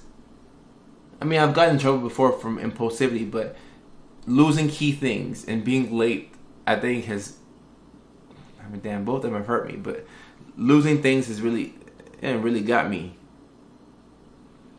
Was I self-aware as a kid?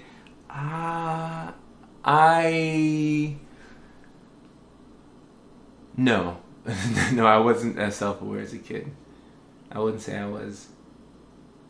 I had self-awareness, but not this much self-awareness. I have an overwhelming amount of self-awareness now. I know too much to the point where I have to just be nice to myself. Even when I feel like I need to grind harder, I'm like, Coda, just take a break.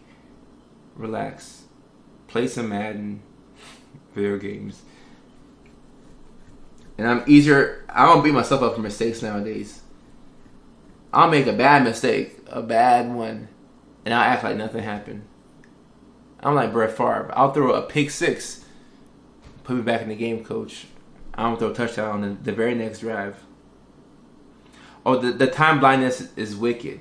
Julie, it's actually so painful. It's so painful that it can be 9 o'clock in the morning and you're just doing everything. Before you know it, you blink and it's 8 p.m. and it's dark and you didn't get a single thing done. Oh, it could be so crushing. It's a self-esteem killer. That's why I say you have to do the right things at the right time with the right people. You have to go in order of priority. If you don't go in order of priority, you're messing up. Every now and then, I might go against priority, but whenever I do, I pay dearly for it. So I gotta go in order of priority. Kyle from Denmark, how are you? If both partners have ADHD, I mean, that happens more often than you know. I'm trying to think.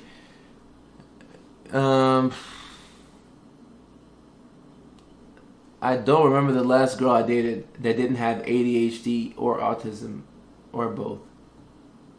And I promise I'm not doing this on purpose. I'm not picking out neurodivergent girls.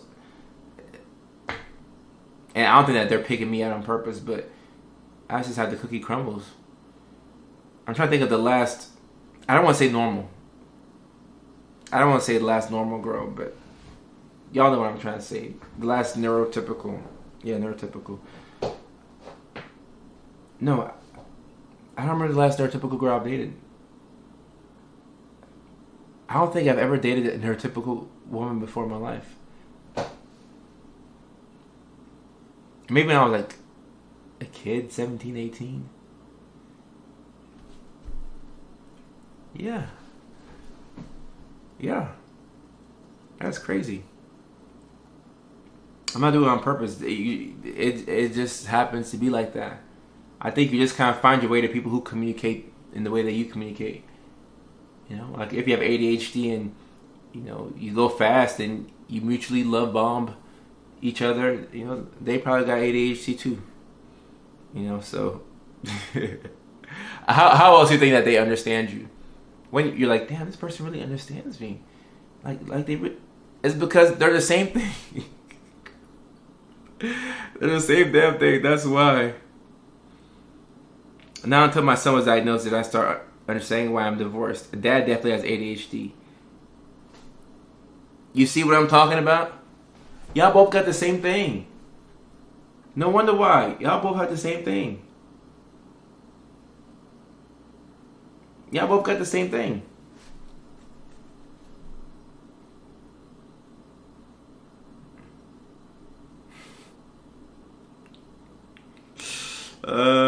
That's funny. That is funny.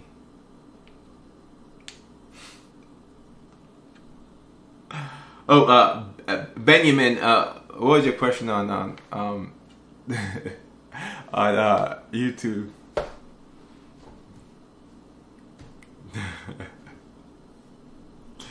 if you're neurodivergent and you really click with somebody, there's a good chance that they are also probably neurodivergent. Because everybody else in the world doesn't get you, but your person gets you for a reason. And theoretically speaking, if y'all are both neurodivergent, you should be a bit more empathetic to what they go through, and also vice versa. Because y'all know how difficult it is to navigate this world when you speak a different language. And that's what we do. We speak different languages. So, And Zerkul Coffee says, I lost a lot of friends because I don't drink. I saw my mom on drugs and the gospel was really bad. Guys, it's crazy how normalized alcohol is in this society. But if you can get away from alcohol, I promise you, good things happen. When's the last time you heard of somebody going sober and then their life got worse? Think about it. Oh, Benjamin asks, I have schizophrenia and I smoke weed and I'm hearing a lot of voices. It's been almost a week. Will the voices go away on their own? So, Benjamin, you ask a good question. A lot of times when the psychosis is substance induced, if you stop that substance, it will go away.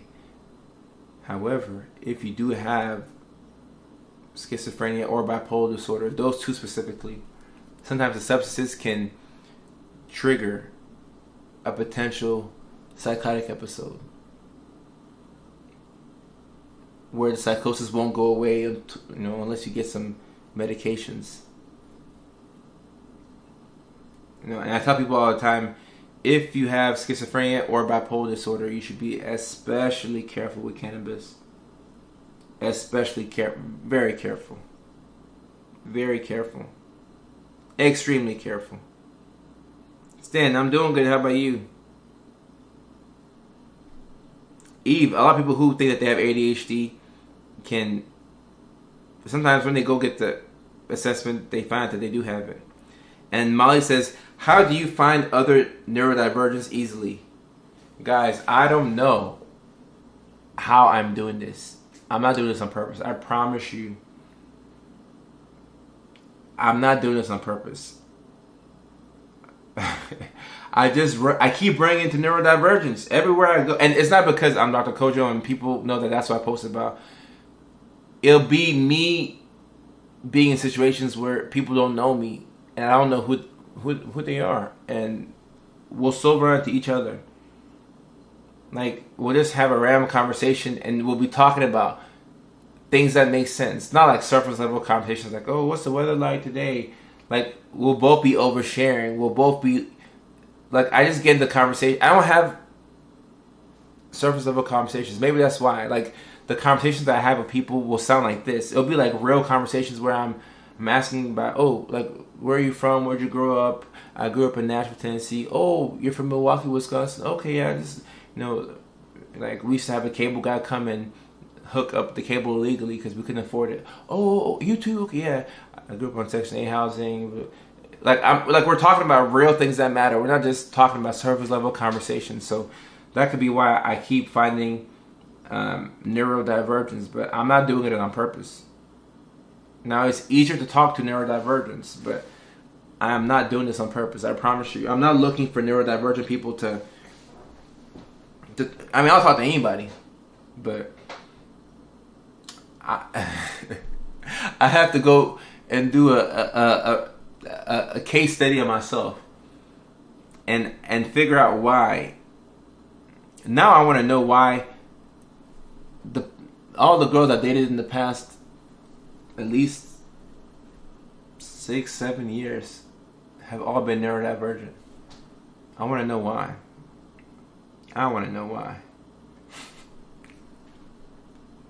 I gotta figure out why. What does neurodivergent mean? It means you have a divergent brain. Am I okay? Yeah, I think I'm okay. Do you think I'm okay? It means you have a divergent brain. So neuro is brain, right? And divergent means different. So neurodivergent, when people refer to that term, they're talking about ADHD and or autism. But I think you can make a good case and argue that neurodivergent could mean bipolar or you know, other conditions. But when you hear neurodivergent, it's, almost always ADHD or autism. But dyslexia is part of neurodivergence. Dyscalculia is part of neurodivergence. Traumatic brain injuries are part of neurodivergence, but is used colloquially in social media for ADHD and autism. Isn't everyone different? Look, it's semantics. Everybody's brain is different. So theoretically, you can make an argument that everybody is everybody is divergent in some way. You know, and nowadays, like, what is neurotypical? You know, I don't know.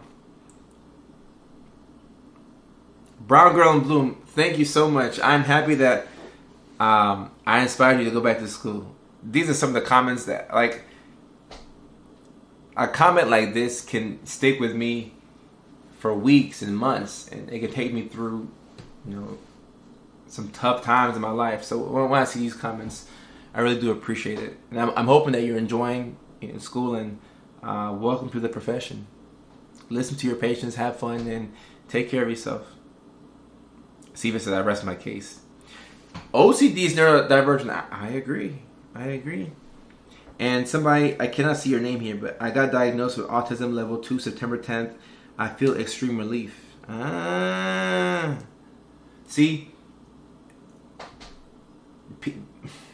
I don't know if people think that I get paid every time somebody gets diagnosed. I don't. And I don't have no big caseload in my private practice. Like, you know, if anything, the ADHD coaching is more. But when you get diagnosis, regardless of who you get it from, it makes you feel less crazy. I don't know how to explain it. You feel liberated, like you have a term to explain what you've been feeling. You can finally articulate it and put it into words. You know, some people get a diagnosis and feel good right away instead of, you know, taking meds, which you can definitely take for autism. But once people know that they're autistic, they tend to feel better right away. That's what I've seen. I don't have the evidence to back that up, but that's what I've seen. LA Rocker, how are you? I haven't been on the live streams a lot, so I haven't got to a lot of people, but if y'all DM me, guys, the DMs I get, there's no way that people will DM me and say, like, you never saw my DM. I'm like, yeah, I didn't see it. There's hundreds and possibly thousands of DMs that I can't get to. And Tappin antidepressants is my diagnosis. Okay, respect.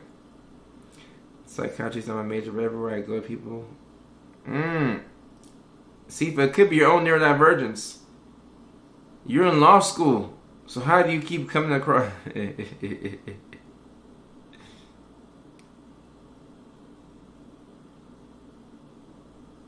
No doctors in Cincinnati are funny. Yeah, I mean, a lot of the providers all over are not. I don't think it's that I'm the smartest one. I don't know. I feel like my neurodivergence helps me be more, you know, in tune. It helps me look for certain things. Because whatever you have as a provider, I think that you can be biased in a certain way. Because I've seen certain providers just miss diagnoses that I think are quite simple. Sometimes you need some lived experience of your own to be good as a clinician, I think. Or else, you know, you'll miss a couple of things. Type shit. I go grab coffee and the lady at the counter is telling me her life story. Well, Sifa, you might need to be a psychiatrist, damn it. You might have to be a psychiatrist.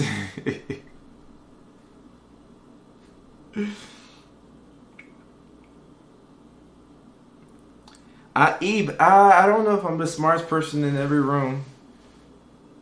And if you are, it's not a good thing. Theoretically, you want to position yourself to where you can learn from people. So I feel like in LA a lot of times I am, but I don't want to be the smartest person in every room or any room.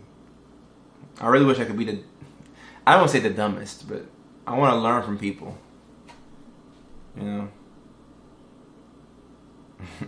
Sifa, you might have to become a therapist. People keep talking to you. I'm about to tell you my life story.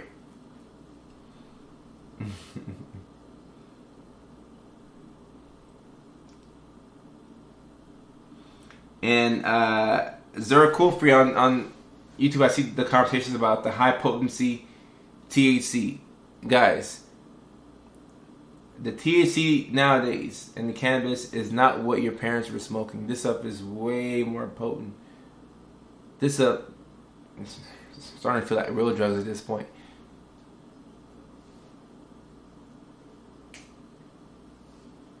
We were talking about legalizing cannabis and taxing it all, which at one point I was for, and now I'm not sure where I stand on that, but this stuff is way stronger, y'all.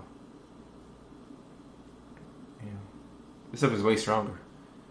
So that's why we're seeing a lot of psychotic episodes off of this stuff, because this stuff is strong.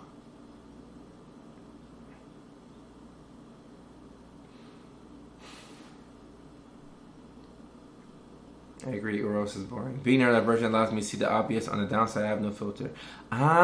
Yin, you may have cracked the code. I feel like,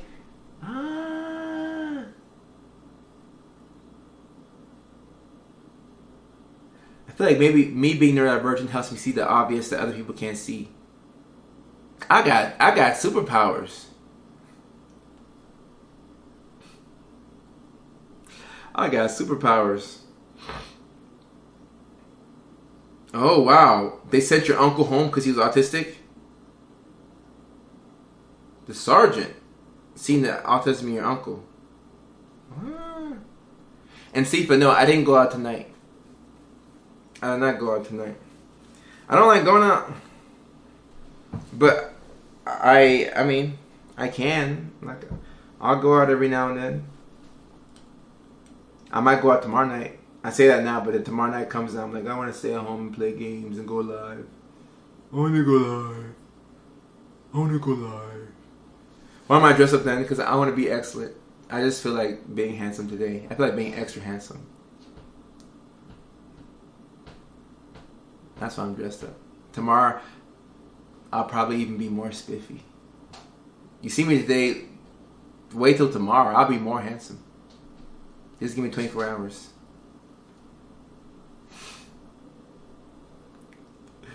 Maybe I'll go out tomorrow. If you think I'm handsome today, come tomorrow. Tomorrow, I'm going to use this man spot right here. I got to do some trimming up a little bit, some light trimming. Come tomorrow. I'm going to be even more handsome. I've been working on my style. I think ever since I went to Dallas, and I walked into a random suit supply in Dallas, Texas about 2 years ago, and I got some custom tailor-made suits that fit me perfectly, and I got shirts that were actually fitting me, and I was like, yo, custom suits, because I used to just wear whatever you find JCPenney. But once I started wearing custom made suits, I was like, ooh, goddamn. I started showing up late to places because I kept being obsessed with myself in the mirror. I turned to a full-on narcissist.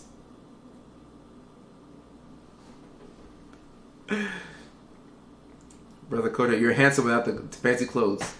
Have you seen me without the clothes? Okay. I'm tripping. But yeah.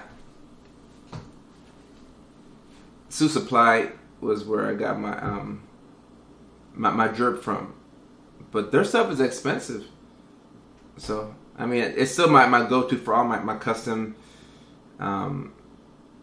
fitting clothes, but I see a couple of pants in the TikTok shop that look pretty damn good. So I'm gonna try some of them pants to see how they fit me. That way I don't have to spend hundreds of dollars on suits. Excuse me.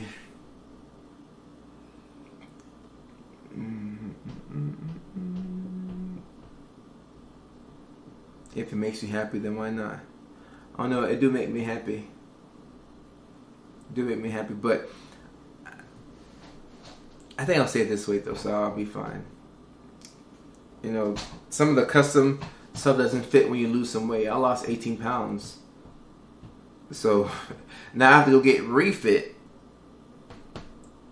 You know, like the stuff still looks good on me, but I can tell that I got some space in my waist. So I'm like, damn.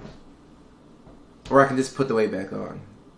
You know, it's only 223 pounds. I can go back to that. But lean is law.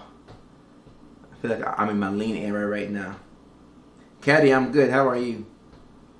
I'm in my lean era right now. Feeling lean. I'm going in. I'm going in. Let me see this link that Casey dropped in here. Casey, I'm not sure if you're still watching on YouTube, but I like this thing that you dropped. 25 principles for adult behavior. Rules to live by. Number 1, be patient no matter what. Don't badmouth. Never assume the motives of others. There's a lot of stuff that I was saying. I like this stuff. Don't trouble yourself with matters you cannot truly change. I agree.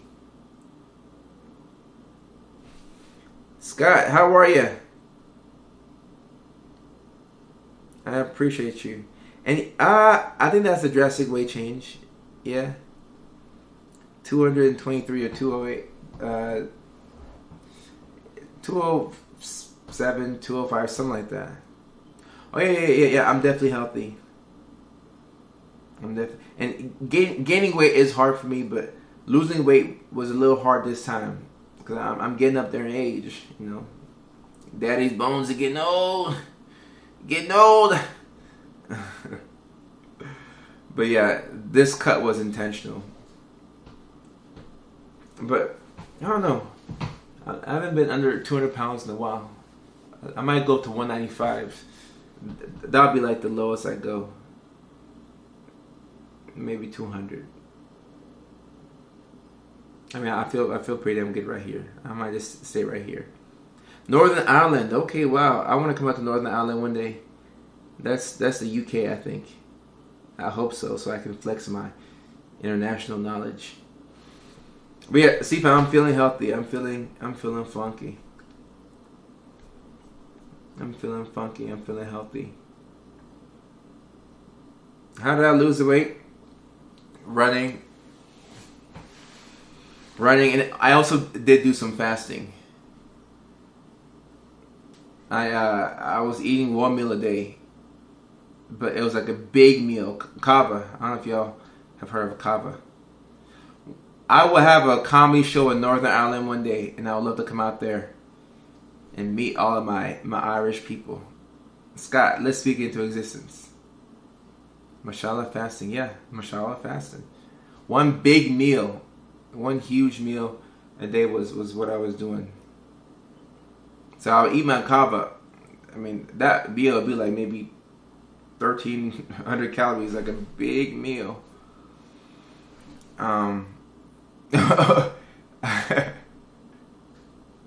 Casey, I just now see your comment. Come on down, find you a pretty southern woman in social traveling, Casey. That's funny. That's funny. I got an old lady, but that's funny right there. Southern women are the best, though. They really are. Southern women are the best. And I'm biased, and I know that. But yeah, eating once a day, a lot of water, a lot of cardio too. Obviously not drinking alcohol and giving them cannabis is helpful. I'm not having munchies at night. I'm not having big old moon face from alcohol. Increasing my sleep. And also the Stairmaster too. I know y'all hate the Stairmaster. I hate it too. I wasn't able to do more than like 15 minutes was my record on the Stairmaster. Now I'm doing like 40 minutes in the Stairmaster. I did 45 minutes one time. That burns calories like crazy. That Stairmaster, yeah, that Stairmaster get you right. And just staying consistent in the gym. I mean, I've been consistent in the gym, but making an intentional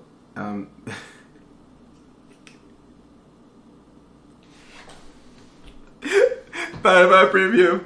I lasted 2 minutes on that thing. Hey yo, the Stairmaster ain't no joke. I ain't gonna lie to you. Stairmaster ain't no joke. That Stairmaster is crazy. I still hate the Stairmaster. I ain't gonna lie to you. I still hate it. Is the light working again? Is the light working? I can stop using my phone. I hate the Stairmaster. Look at this light. Play with me. Play with my emotions.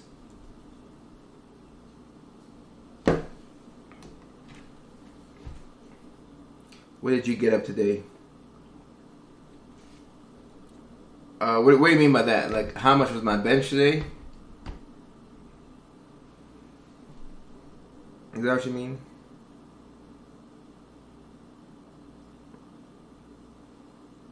Yeah, but Stairmaster is not fun.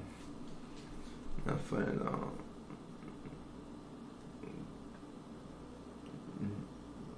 Test my old lady, see what she doing.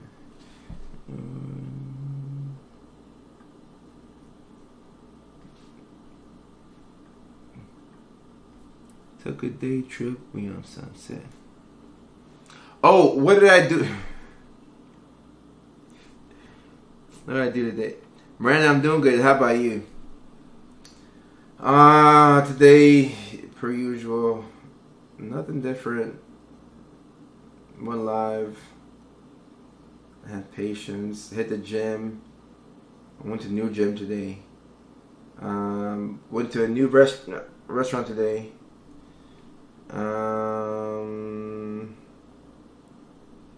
What did I do? What did I do? What did I do? What did I do? What did I do? What did I do? What did I do? I made a trade in fantasy football today. I'm in the middle of making another trade right now. We're looking to play Madden. I made a couple of videos. I reviewed some videos as well. Pretty much a typical day. The only difference is that I'm not traveling this weekend, which is really cool. It's my first weekend not traveling, so I get in a month. So I get to guarantee 8 hours of sleep tonight, and I get to watch college football tomorrow. I get to play Madden with the homies tomorrow. I'm gonna make some content tomorrow. I still got a busy day tomorrow. But Miranda, thank you for coming through and showing some love. Lee, or is it Lay or Lee or Lay? Lay? How are ya? Home is Los Angeles, California for me. But it's also Alaska now. Did you know Alaska is also a second home for me too? But I mean, to answer your question, it's Los Angeles.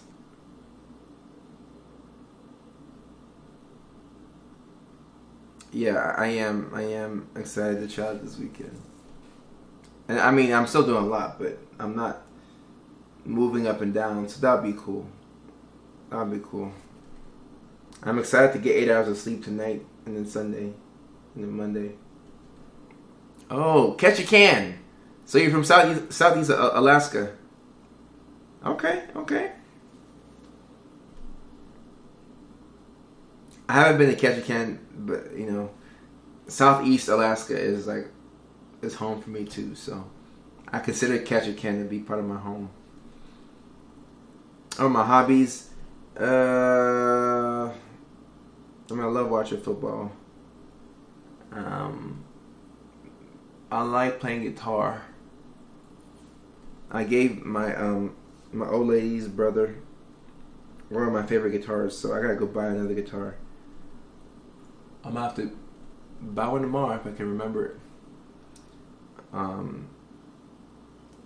Yeah, I love playing guitar. I love going live. This was like a hobby to me. Like, I love going live. I love going to the gym. I love hanging out with the fellas. Thank you, Leia. I appreciate that. Catch you can. I appreciate that. Nebraska fans, my college team is Alabama, but I like Texas too because I play with Texas on the game. Because he wanted to. No, my old lady's brother. He plays guitar.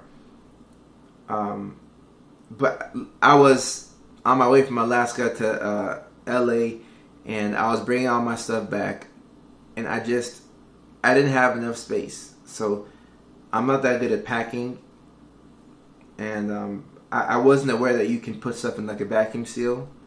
You know, my girl knows how to do that, but I didn't know how to put things in vacuum seals. So I had to give some stuff away. So I gave him my guitar, and I don't regret it. He's gonna take good care of it. Oh yeah, I might have to go get me a guitar, or at least I need to grab my I need a new amp for my electric guitar. Either way, I need to play some guitar tomorrow. If I can remind myself to go get a guitar. Roll Tide, Julie. Thank you for being a Bama fan.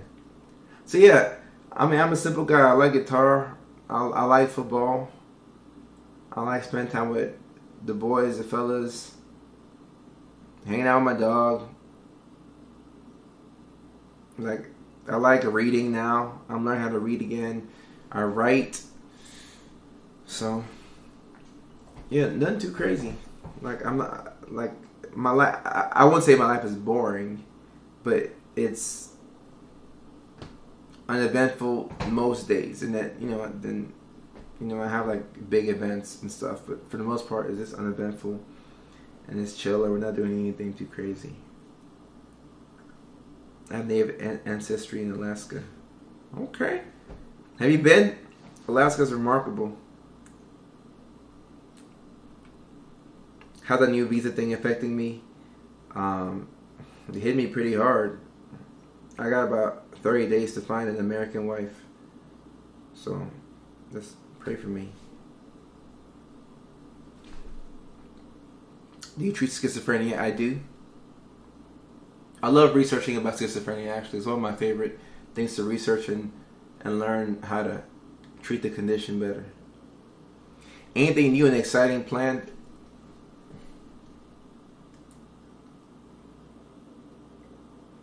I have a couple of skits.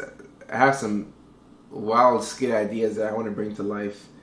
I have some funny scenarios that come to my mind. I mean, like, I just have random skits. Like, I have an idea where I have like a dumb idea, and we have to film it in Idaho. It's just the most random thing of all time. So yeah, I just have random ideas in my head, and based off of how much energy I have and the resources available to me, we'll look to film some of those ideas. Yeah, so I'm always thinking about different skits, and I even had some schizophrenia skits planned, but I have to find, a way to put that out there in a way, that makes sense. Do you speak Tree? I don't, but I can understand it. I know. Maybe I just want to go to I want to go to Idaho regardless, but I got some ideas. My grandson started symptoms at 13. Oh wow! I've had patients who've started, who have had their schizophrenia symptoms start at 13. Guys tend to start a little bit earlier than women. Why am I awake? I'm awake so that I can see you, Eenie. Eenie, meenie, miny, mo. I'm about to call you here shortly. Not a dumb idea. Yeah, no, I have some interesting ideas, so I want to pull that off. No, I will pull that off.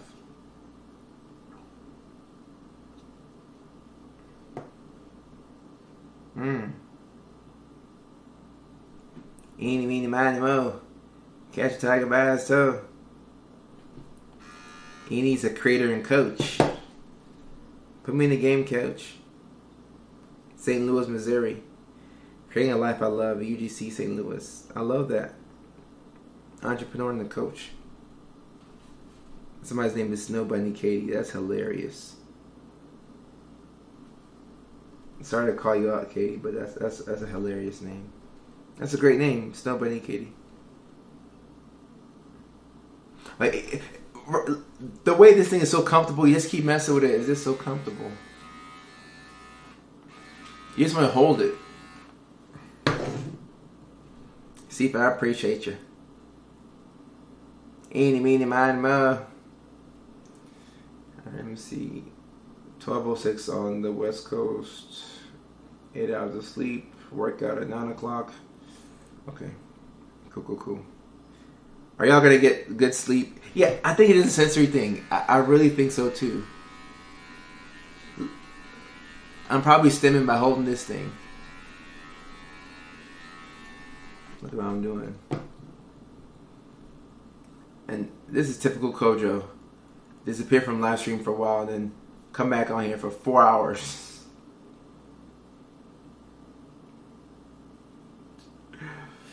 Based in Los Angeles, California. I'm not in LA at the moment, but I'm based in Los Angeles. I'm not writing a novel, but I'd love to get a third book out. I would love to get a third book out. Alright, before I go to sleep, how many hours of sleep will all of us get tonight? You used to live there. Did you like it? Did you like LA?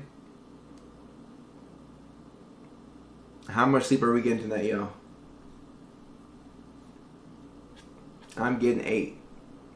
What about y'all? I would like to see some good numbers in here. Thank you, Bunny. There we go. Because I don't feel like I kept y'all up. Oh, you like LA? Los Angeles is an acquired taste, so I get it. See, but I've already written an autobiography. That was my first book. But that book needs some updating because from 2019 to 2025, a lot has happened. A lot has happened. Maybe if I was wealthy. Oh yeah, Los Angeles is very expensive. I sometimes I question why, I'm still paying for a place in LA, but we're able to make use of it. My body will naturally wake up once it's fully rested. Good. So we're getting rest tonight. So that's why everybody is up on the live stream. It's 3:08 on the East Coast, but y'all are up because y'all are gonna get some sleep, right? We're gonna get some sleep and take care of ourselves. But Bunny, that book needs an update for sure. It really needs an update. Alright, so we're gonna get some rest tonight. And also I gotta get my assistant to clip out some. We have a lot of good clips in here.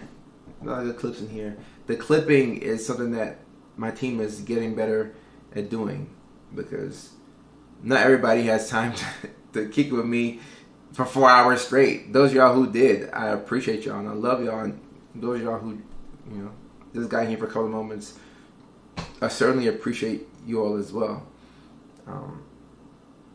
I also want to take some time to thank the people who support me and give me your attention, which is the number one most valuable thing. Attention is more valuable than money. It is. It is. You know how hard it is to pay attention? You'll pay $5 for a Subway sandwich. I mean, it's not $5 anymore. It's like $15. But you'll pay $15 for a Subway sandwich. But to give somebody your attention and not trying to like zoom through like a video, that's, you know, it means a lot to me. So thank you so much. Olivia on YouTube, I'm doing good. And Zercool Free, my YouTube community, thank you so much for coming through. And yeah, time is the most valuable. There's nothing more valuable than time. And buddy, I appreciate you.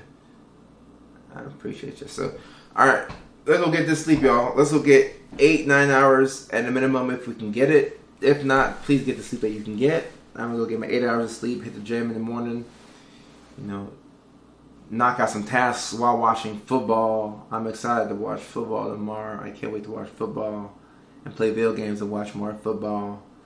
You know, kick it with my community, call up the fellas, call my old lady, call my mom, call my dad, definitely call my mom, call my brothers. We're gonna have a great weekend, alright? Nebraska versus Michigan. Ooh, Michigan been on fire. I'm gonna go with Michigan.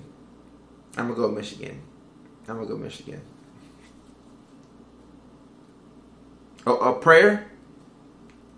Oh, guys, are we allowed to pray on live stream? I ain't never prayed for my live stream before, but let's pray real quick. You know, I mean, I pray every night with my old lady, even when I don't get a chance to talk to her. So let's pray. Everybody, let's join hands. Not me when you're in bed. Well, we're gonna pray right now. Y'all can pray with me if you want to. If you don't want to pray, you know, it's cool. But if you want to pray, join me in prayer. Let's bow our heads, y'all. Heavenly Father, thank you for this handsome... I'm kidding, God. Heavenly Father, thank you for this moment, and thank you for a time like this. Thank you for my community that has supported me for the past 5 years and has allowed me to express myself without judging me. Sometimes they judge me, but they've allowed me to express myself, and they've allowed me to post content that's impacted them and has also impacted me in a positive way. I want to ask that you take care of everybody, from the Olivias to the Cephas, Bunnies to the Adams, to everybody that Tara in Nashville, people that are not coming to mind, just everybody, my supporters in Ketchikan, Alaska, my supporters in Houston, my supporters in LA, Nashville, just around the world. Thank you for this amazing group of people who ride with me and all are committed to improving our mental health. Please allow us so we can get good sleep tonight.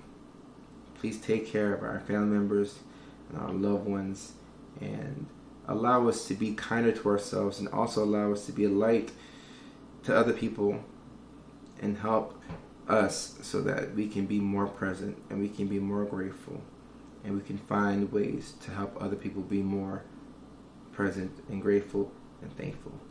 In Jesus Christ's name, amen.